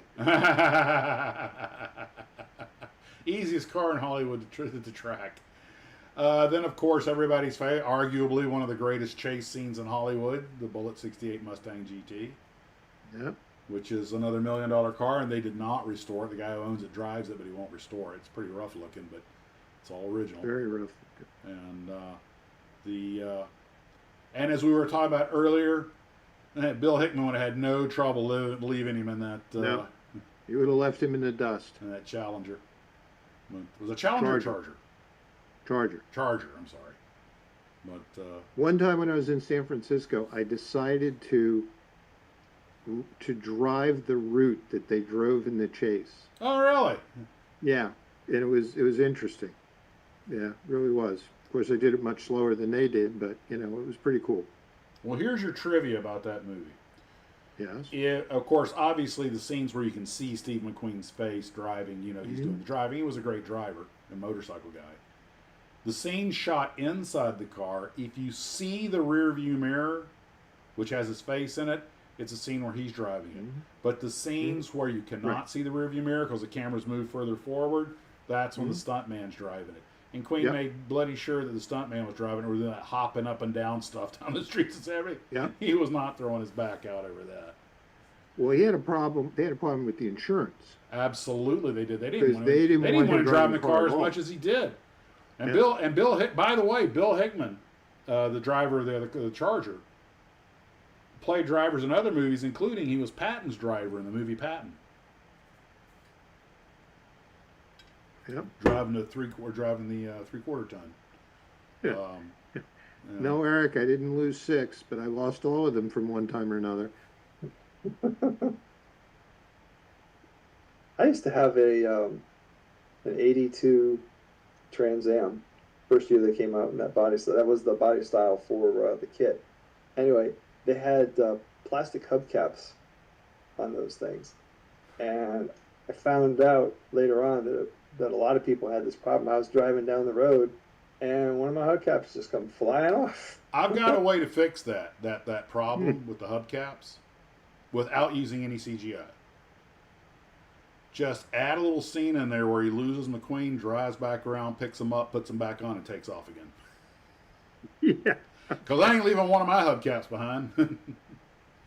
The next vehicle is often misidentified. I think it's a... Wait, before you move on. Uh-huh. Now, there's a plastic kit here of the Bullet 68 Mustang. Uh-huh. They didn't make a model of the Charger. Uh-huh. But they made die-cast models, Revell did, of the Bullet Mustang and the Charger. Okay. That you would put together. They were pre-painted, but they never made a plastic kit of the Charger from Bullet, which I couldn't figure out, but they didn't. Okay. Well, the next vehicle we're going to cover, which is as famous as any Hollywood car ever made, is often misidentified. That is the Beverly Hillbillies truck. And a lot of people go, it's a Model T or some. It is a 1921 Oldsmobile Model 46 Roadster. Yep. Which I guess originally may not even been a truck. Barris did it for them. Mm-hmm. He did that one. But that was a pretty obscure vehicle. But then again, people tend to forget because we remember cars like the Model T and the Model A. But we tend to forget how many cars were actually in production back then. And, you know... Steve, I got a trivia question the other day. Maybe you can answer this. Who was the first car manufacturer? That's a good question. Daimler-Benz in Germany. Okay. I'll have to remember that next time I get that question. But hey, they don't have any ropes on the barrels up front. That's a technical error. So now we move to one of the most the. Now we're getting the really most famous cars because, of course, I say the Batmobile, but which one? You know, because every Batman's had his own. And I'm not even getting into the early Batmobile that was like a sedan with a big fin on the back, which I did find a kit model of, by the way. I just ran out of room to put it. And, you know, Jeff Dunham, the ventriloquist, has the Michael Keaton, the original Michael Keaton Batmobile, which is a roller. He's got tons of cars. Yeah, he and Leno and Tim Allen and Jerry Seinfeld, they're all big car guys. But, you know, it was just a roller. He said it was made to drive 5 feet. He had to have a real engine and transmission, everything put in there, go through all the hoops in California to get it drivable and road legal. And the one they used in the movie was made on a 68 Impala underpinnings. What, the Batmobile? Yeah, from the Michael Keaton one. Michael Keaton one. Oh. Okay. When you said 68 Impala, I went, wait a minute, it was a Futura. You're talking about... Yeah, no, that's the TV Batmobile. Well, it was a movie also. I forget the movie came first or the TV show. No, TV show came first. Oh, okay. TV show was in 66. Okay. And... you have been confirmed that Mercedes was the first car manufacturer. Yep. Interesting. Yes, they were. I remember when Batman was on and Aurora came out with the Batmobile. And it was that little 30-second scale Batmobile. Mm-hmm. And it was, you know, it was the only one out there. Didn't have a lot of detail.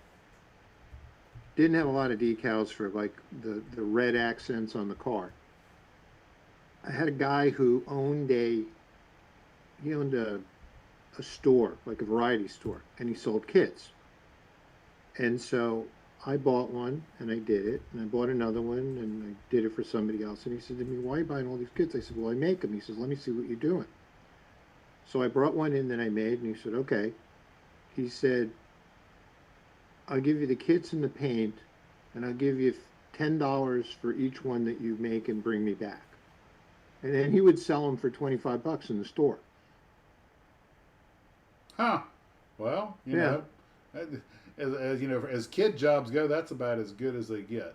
Yeah, it doesn't get better than that, you know. How long did it take you to put one together? Excuse me? How long did it take you to put one together? Oh, well, in those days, I could do one in a day. Okay. Because the only thing I had to really do would be paint the red on the, you know, on the fins and around the mouth of the car, because they didn't have decals for it. So, you know, I got tape, and I would tape it up. I'd get my bottle of Testor's Red and a thin brush, put it on, dry it, pull the tape off, and it was good to go. Put the decals on the door and, you know, paint the wheels and the little bat emblem on the wheels red, and it was good to go. And paint Batman and Robin, because it came with 2 figures. Okay. I could do that in a day. Okay, according to this, the first Batman TV show aired in January of '66, and the movie released in July of the same year. So they released the movie while the show was in production? Yeah. Did it go to theaters or go to TV? Went to theaters. Okay, can you think of any other time they made a theatrical release of a TV show that was still being made? No. That's weird. I think they thought that there was a sort of a small window for this. I mean, the show was wildly successful. Yeah, for 3 years. It was very expensive to produce for the time. And after like about the 3rd season, it started to kind of go downhill. And then they cut the show and they destroyed all the sets, and NBC wanted to pick up the show, but all the sets were destroyed, the Batcave and Wayne Manor and all that stuff. So they said, no, we're not going to pay to build all that stuff again. So they just never picked the show up, and it went away. Huh. This bottom left Batmobile, any idea what that thing was based on? Yeah, it's not supposed to be, but it's a 68 Charger. That's what I thought. It looked like a Charger. highly modified, but it's a '68 Charger. Okay. Underneath it, it's a complete tube frame car with Yeah. ridiculous engine and all that kind of stuff. But the body panels are Charger. Well, one thing I will say about the Batmobile on the bottom right, the Hummer looking Yes. thing, Yep. whatever they call that one, The Tumbler. Tumbler. That's it. That to me is just really amazing. one of the coolest vehicles. And it drives and it works. Yeah, that's Didn't amazing. Jay Leno end up with that car? No, I don't think so. Oh, Because I remember seeing him in one of his shows. He was well, driving. he has people bring stuff by all the time. He doesn't go in for the movie cars. Oh. I mean, if he doesn't have those kind of cars in his collection. Speaking about awesome TV show cars, don't forget the banana buggies from the Banana Splits. Oh, bananas! Oh, the banana splits. Amphicats. Mhm. I've touched on this before, but I'll just cover it real quick. We'll go on the next thing. They had the 4 ATVs, the Amphicat all-terrain vehicles, and they thought it'd be cool to make the kit out of the same kind of ABS plastic they made the real vehicles out of. Once they marketed and got them out, they started getting complaints because there was not a glue on Earth that could bond that stuff. So they had to go back and shoot them in styrene. Yeah. A little oversight there, guys. Then the another fairly popular vehicle is Mr. T's van from the A-Team, Team. which wasn't really just a van. That was a pretty easy kit for them to come out with. It Yeah. was nothing special. Yep. My possum. Sheet of decals in the kit, you were done. Oh yeah.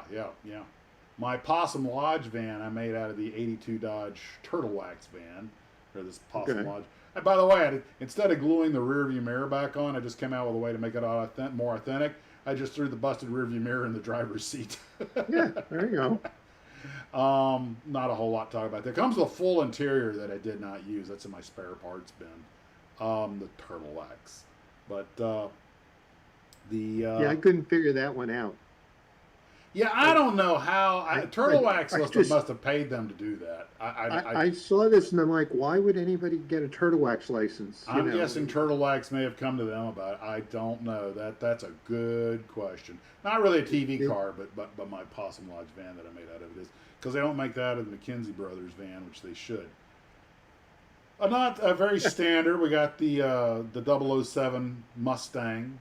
And you get the Galaxy police car to go with it. Garfield said Diamonds are his version of the A-Team was the team. Hey.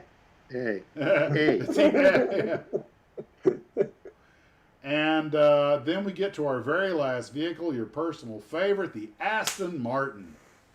DB5. Well, There's been a zillion kits of this thing. We got both a 4 and a 5 here, but excuse me. Although the 4 is not really so much a spy car, I think it is just a DB4. The top one's the actual James Bond Four's a car. DB4, and the headlights are different. Yeah. That's how you tell the difference between the 4 and the 5. That's right. And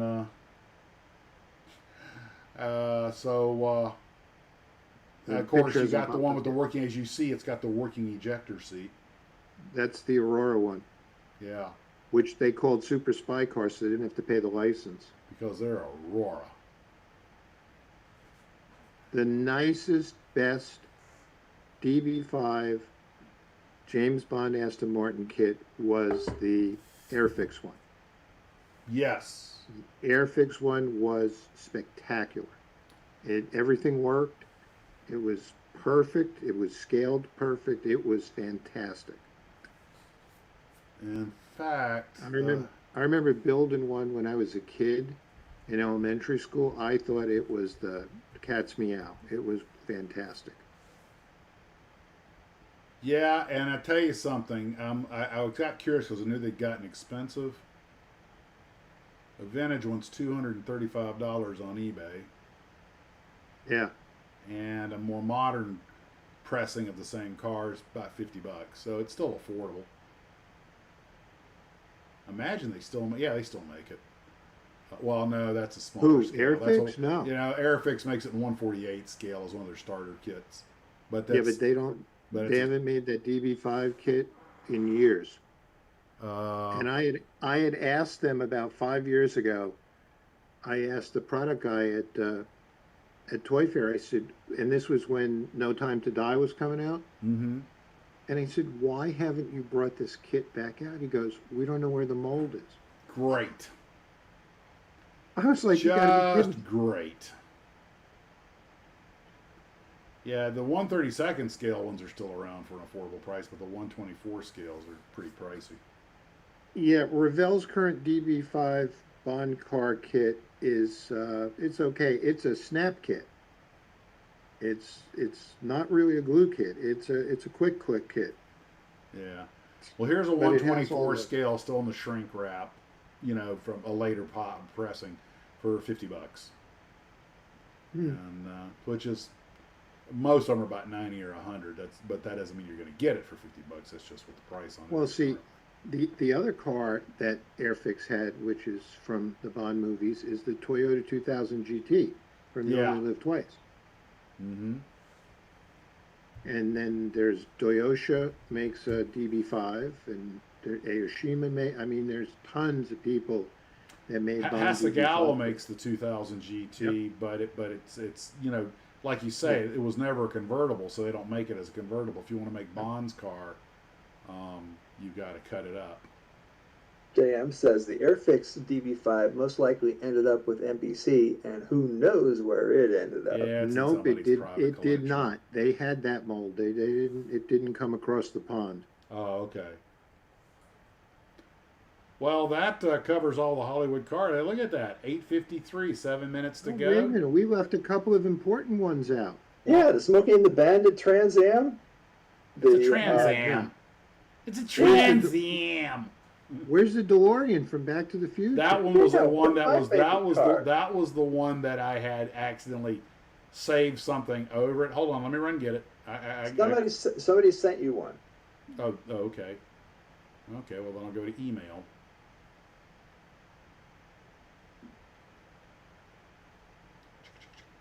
And we wait for the little spinny wheel to do its thing. This computer's going, you got 3 things on the internet. It's a lot of molds. Howard bought them and shipped them to France. Not all made it back. I'll be right back. There's the Ironside van. Yeah. SS France is an ultra rare kit. Molds are lost.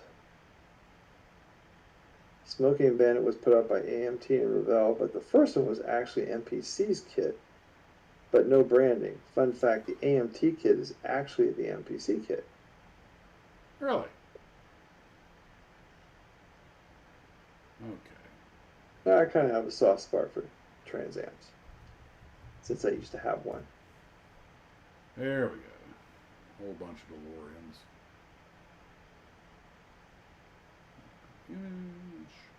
Steve even made me a model of the one I used to have. Oh, the Catalina? Or what was that?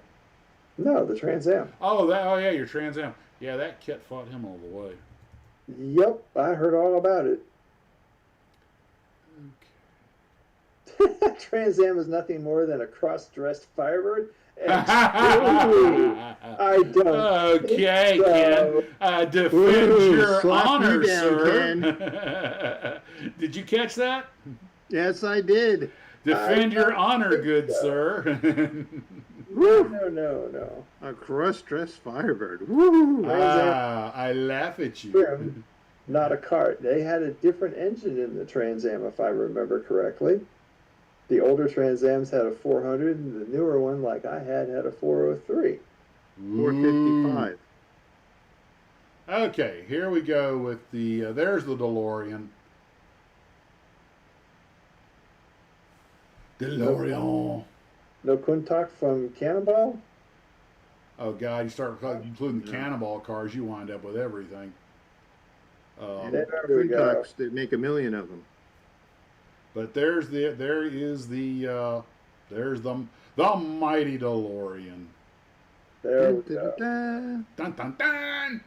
Modified for time travel back in the 1800s, excuse me. Yeah, they have all of them from every movie. I always thought that was a really cool car. Yeah, it's pretty cool. Even if it didn't come with a flux capacitor. It looked better. It's like, it's like the wanting is better than having. Well, it looked better than it was. I've heard that. I've heard that many, many times that the Oh, car. yeah, and Brian Knapp says no James Bond Lotus submarine, which they do it, make a kit I of. know. I was looking for. Hang on, give me a second I here. always thought that was I such a looked cool under Lotus and car. didn't see it, but Lotus is pretty. That was just a sexy little car. what the Lotus? Yeah, I have that kit. and the fact that it had a periscope and a missile launcher, that just made it even better. That made it even better. But I don't know. I wouldn't have blown Naomi out of the sky. I would have had a talk with her. It's just what she's counting on. Yeah. You remember what scale that was? Because oh, never mind. Found it. Yes, the 79 Trans Am did not have the 455 available. Keep making excuses for your old lame old, Yeah, Rockford drove the older Firebird, and that was a cool looking car. Oh yeah. Oh, I should. I don't think they ever kitted that car either. No, they Which didn't. would It have was been a regular an Firebird. easy It one. wasn't But, like a, it wasn't even a formula. I think it was a Sprint Firebird. Yeah, it wasn't a Formula. It was a regular drivable. One thing I always thought was really cool is the way he could back up and turn the car around while the car was still. Yeah, he's That another was- guy that did a lot of first his time- own driving. he That was the did. first time I'd ever seen that maneuver, and I always thought, "Oh man, that is a cool way to drive." Because Garner was a great driver. What was Marty's girlfriend Mitt's name in Back to Now, the Future? Rockford had several Firebirds. Okay, here we go. There's your Lotus and the Airfix DB5. Your submarine Lotus. When There it's you go. underwater, it's a slotus. Complete. Or with, should I call it a flotus? complete with fins. Ugh. I don't think those rudder fins in the back would have done much good. Mm. Their sole function in life was to look cool. Now, the picture that you have of the DB5, that was the original issue. Right. That's why I picked that one, yeah. And then they changed the package later because it was a pretty ugly package actually, but the kit sold itself. Now that's a different package on the Lotus than the one that I have. Yeah. That's I covered this company with a G. They repopped a bunch of stuff. I don't think they made their own molds. I think it was originally what was it? Was it issue? When speaking of the ejection seat, when my we bought a brand new Malibu, Grip. That was the name of it. It's part of Edai. and my mother-in-law was sitting in the front seat, and she looked over at the dashboard and she says, "What's that green light on there?" Well, it was the cruise control light, but I said, "Oh, that means the ejection seat is active." She got real quiet after that. Yeah.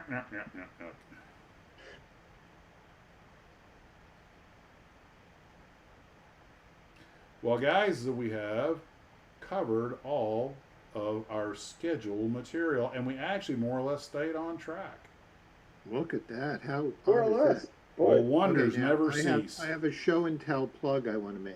we're gonna Okay. lose viewers if we keep doing that. Make your plug. There you Can go. you see Hold it up a this? little higher. A little higher. There you go. Okay. I want everybody watching this to buy one of these because my build is on the side of the box. Oh, cool! Oh, he's made it to the top. I finally made it after all these years. That is so cool, Steve. Yeah. Congratulations. Now I know how Mike feels when he sees his artwork on the box of a model. Hold it up again. I got you on the bigger screen now, so hold it up again. There's the kit. Hold it further back. There you go. That's it right there. Okay, there's the There's kit. the kit. And there's your There's my build, build. which was in our viewers' build. Yep.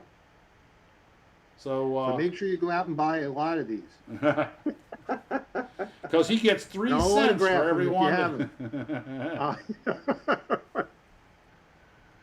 Well, gee, if I'd known they were doing that, I'd have done a better job on my Star Lifter. Yeah. Well, let's see here.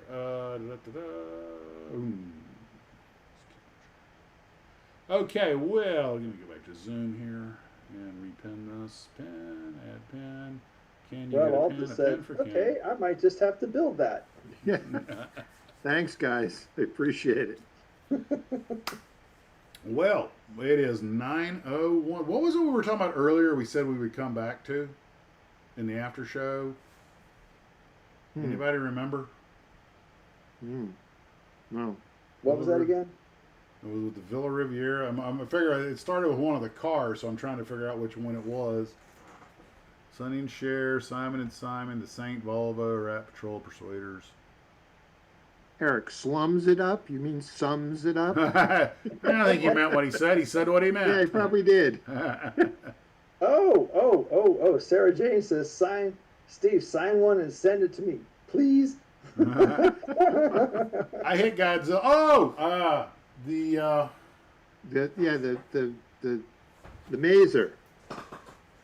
I was sent some 3D printed, pre-painted Mazers by Igloo Trooper. God, that's tiny. Yeah, but it goes with my Godzillas. It scales out perfectly.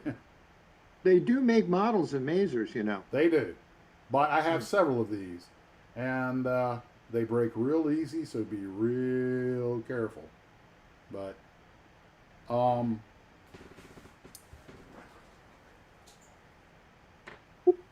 hey, you know what you find between Godzilla's toes?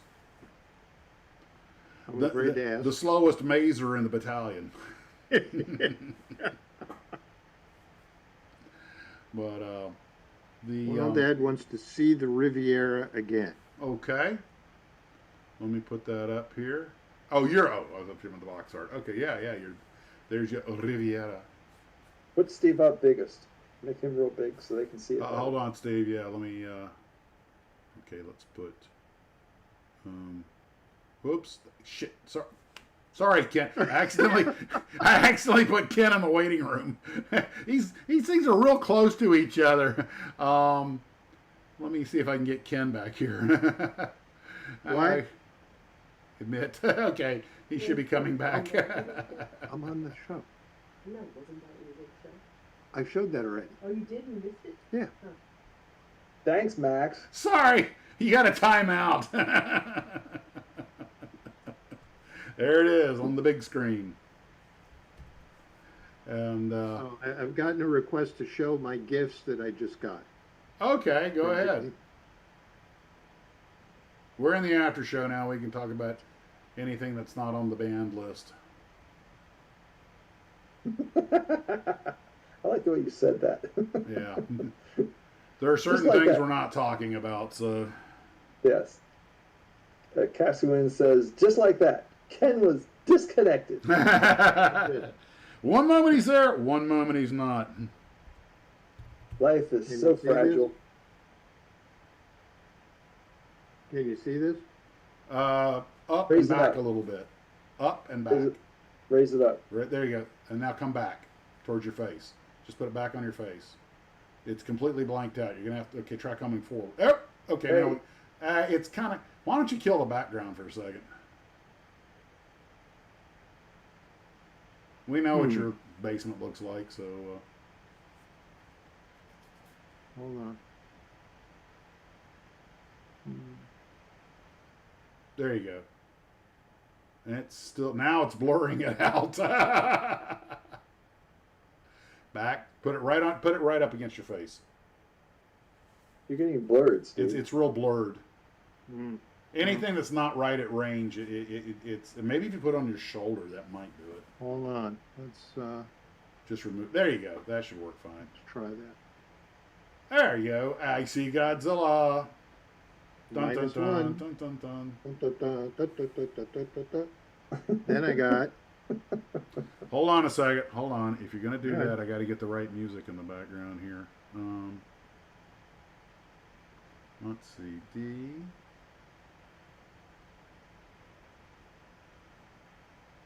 Okay, let's see. Okay. What else did you get, Steve? I got little transformer eggs. I have Ghidra, Mothra, and All right. Now. Mechagodzilla, How many of these and eggs Burning did you get? Godzilla. Straight from Japan, guys. How many eggs Where did they you had the get? good stuff. Yes. Was that 4? Yeah, 4 of the little egg things in a... Hey, you haven't taken any of them out of the wrapper yet? No. So you can't show us how they... No. You don't play with your toys? You need to get 2 of them. One you can take out and one you just leave in the package. Yeah, well, they're all different, so let me see.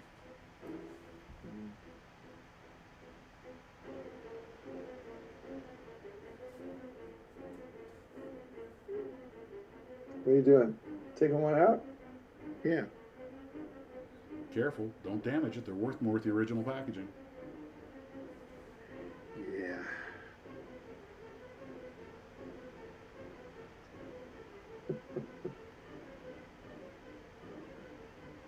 No. Well, Nice I'll help. just sit here and quietly wait. Yeah. Yeah. You got nothing else to do. You have to hurry up. Max is going to explode soon. Well, I get dinner when the show's over. Oh. Yeah, we forgot about that. I eat beforehand. Well, usually during. Sometimes during. Now, this is a new thing for us. We have background music. This is the computer foul up that generates the final countdown. Stand by. Ken needs a bowl of pasta. Everything in focus. Steve wants to show a model zoom. Fuzzes it out. Go figure. Yeah. Because the internet does have a sense of humor.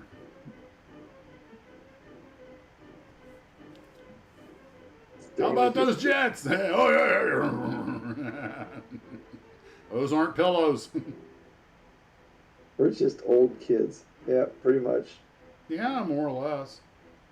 We refuse to grow up. I got a Molder Rama's Anguirus and King Ghidorah. I got my whole shelf of Godzillas up here. And for some reason, of all things, I hung a sailplane above them. There's one glider pilot that's in for a rough landing. What is that, Steve? Yeah, Steve, what is that? What was that great thing you were just showing? Mechagodzilla. That's Mechagodzilla. Where's his head?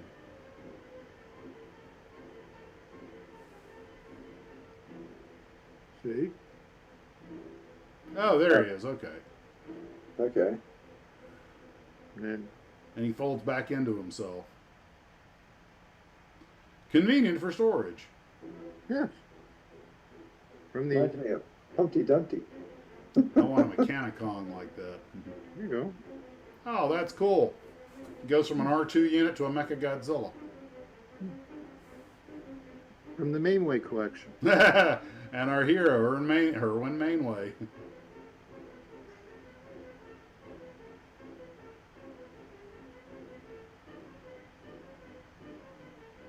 Oh, okay. I see what I see. Steve looks like go. he's 8. Frankie says, "Give Steve pasta instead of toys. He'll be fine." No, I'd rather have toys. I'm conflicted. Coswayne says, "Is Mechagodzilla expecting?" No, that's the old Mechagodzilla. JM says, "So Mechagodzilla could fold space?" Actually, Yeah, yeah, I'm you bringing can him in say the that, tub. yeah. I'm bringing them in the tub. Sluggo says, "Steve, you going to play with?" Yeah, in the tub. Yeah, sure, okay. Well, let's see. Ooh. So who likes the Jets? Meanwhile, you know who Artie Lang is? Oh, yeah. The comedian? Okay. For those of you who don't know, Artie Lang was a sort of a sidekick on Howard Stern show. Yeah. And Artie Lang does this little routine, and he goes, "Yeah," he goes, "I used to be a Jet fan." He says, "But then I gave it up and I got a girlfriend." He says, "But then I gave her up and I went to go back to being a Jet fan." He said, "Because the Jets will always screw you." Yeah. That sounds like our man Artie. Celebrating says, Steve, did anyone make a four-door AMC Matador or Plymouth for an Adam 12 police car? No, they didn't, because I've No. looked for one. No, they did not. I wanted to make the Adam 12 Cruiser. They had a Belvedere and they had a Matador. The problem is the Belvedere and the Matador that they were kits made of were all two doors. Mm-hmm. Same for the Polaris. I wanted a four-door Polaro. The only place you would have had a shot getting it would have been if Johan were making it, because they would have made a promo of the four-door cars. Mm-hmm. But no. Sluggo's a Jet fan, be nice. Sluggo, you're not a Bills fan? You live in upstate New York, don't you? Well, guys, I guess that's it for this evening. We'll have to figure out for something for next week. Somebody came up. What was the idea we tossed around for next week? I think somebody mentioned. Ken, one of you guys mentioned an idea for next week's show, but I forgot what it was. I think it was executions. No, I think it was sailboat models. No to both of you. But somebody had sent me an idea that it was actually kind of interesting, and I didn't write it down and completely brain farting on it, but Rob Alta says 3D printers have one. There you go, Max. what? With my 3D Matador kits. I could make yeah. I could make a whole car.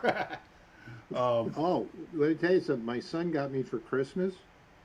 He got me a 3D resin printed kit of a 70 Chrysler 300H. Wow, that's getting pretty specific. This thing is going to be spectacular when I build it. I was like, this is just, you can't beat this. I will tell you why I think there might be a market for four-door cars that are, family cars from the 50s, 60s, and 70s that aren't made. And that is because, maybe even the 80s, because people our age and younger, they're getting to the point where they remember things from their youth. Like, the reason I wanted the Polaro was the car I got from my grandmother as a hand-me-down. So even though it's just a, four-door Polaro, it had a lot of sense. So you got people like, oh, I had one of them, my grandmother had one of those, or I got one of those, or I drove. Just, you kind of that, it's probably not a real good market because there were so many cars, but, and of course we all know a lot of the cars are the same thing. The Nova and the Ventura, basically the same car. The Maverick and the Comet, and you had so many cars that were just the same thing rebadged, and well, it's like the Duster and the Demon. yeah, and the Swinger and was it Swinger and the Dart? That's one I'm thinking of. But well, Swinger was a Dart like version. Oh, okay, all right. Yeah. I always liked the Dart. Yeah, the Camaro is just a knockoff of the Firebird. And the Firebird's just a gussied up, pimped out. Camaro. You got it the other way around, Ken. Yeah. But Trans Am's just a gussied up Firebird. Sacrilege. Heretic. Yeah, well, the Trans Am was the Pontiac version of the Z28. Yep. Yeah. And All those cars, I gather, had the same engine, same powertrain. No. No? Because back then you did have specific engines to Pontiac, Oldsmobile, Buick, Chevrolet. So what in the Pontiac line, in fact, Pontiac was GM, right? Yeah. Okay. And the GM line, what was their hottest sports car, back in the days? Corvette. Excuse me, other than the Corvette. When you're dealing with Trans Ams, it was the GTO for a while, and then it became the Camaro and the Corvette. Okay. What about you had the Ford? 442 in there. See, a lot of people don't realize the Falcon was what the Mustang was based on. Ford. Yeah, Right. but a lot of people don't realize that the Falcon. I always thought it was my great uncle's car, so it's an old man car. But I didn't realize later Falcon was actually a pretty spicy little car if you got the right engine option in it. Yeah, well, the Mustang was the Falcon underneath, Yeah. but So it had more options. I mean, the best thing about the Mustang, which made it so successful, besides the fact that it was a pretty cool looking little car, but you could option the thing any way. You could make it what you wanted it to be. I mean, they had so many options, it was unbelievable. I mean, when Carroll Shelby, Iacocca went to Carroll Shelby and said, I want you to try to make this like a high performance car, which is when he made those 350 GTs in 66. mm-hmm. And Carroll Shelby called it a secretary's car. That's what he called the Mustang Mm-hmm. because it was affordable. It was basic transportation that you could, option up. And that's who the people were who bought them. I mean, it was a marketing genius. I mean, I guess it made up for the Edsel. You know, But kind of, well, Byron Tate said, usually our first cars are hand-me-downs. yeah. Why can't our parents own Trans Ams?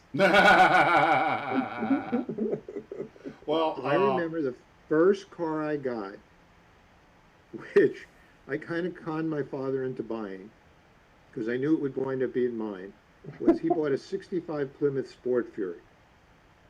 And I really liked that car, and eventually I got that car when I got my driver's license. That was my first car.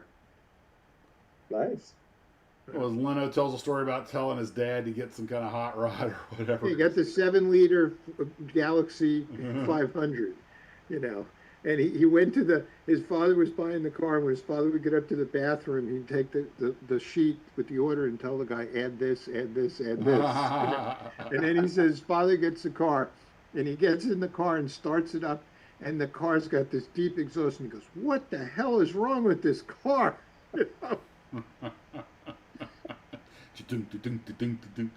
Ooh. Well, guys, I guess that's it for this evening. So we'll say our goodbyes, and I'll let the folks go. Well, good night, guys. It was great having you on. I hope you enjoyed it as much as we did. Hope everybody has a good new year. And remember, go buy the kit. Go buy that cat. Again. Thanks, guys, for coming out, sharing your evening with us. We always enjoy having you. It's always fun reading the comments and sharing them with the other guys. I like doing that. But y'all have a fantastic new year, and we'll see you again next week. And guys, we'll think of something for next week. Take care of yourselves, and as always, I'm going to be back in the shed working on that Tarhi. Those engines are like 60 parts per engine, and like they're their own little kits. So I'm taking little bits at a time. Take care of yourselves, and as always, model on.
Right.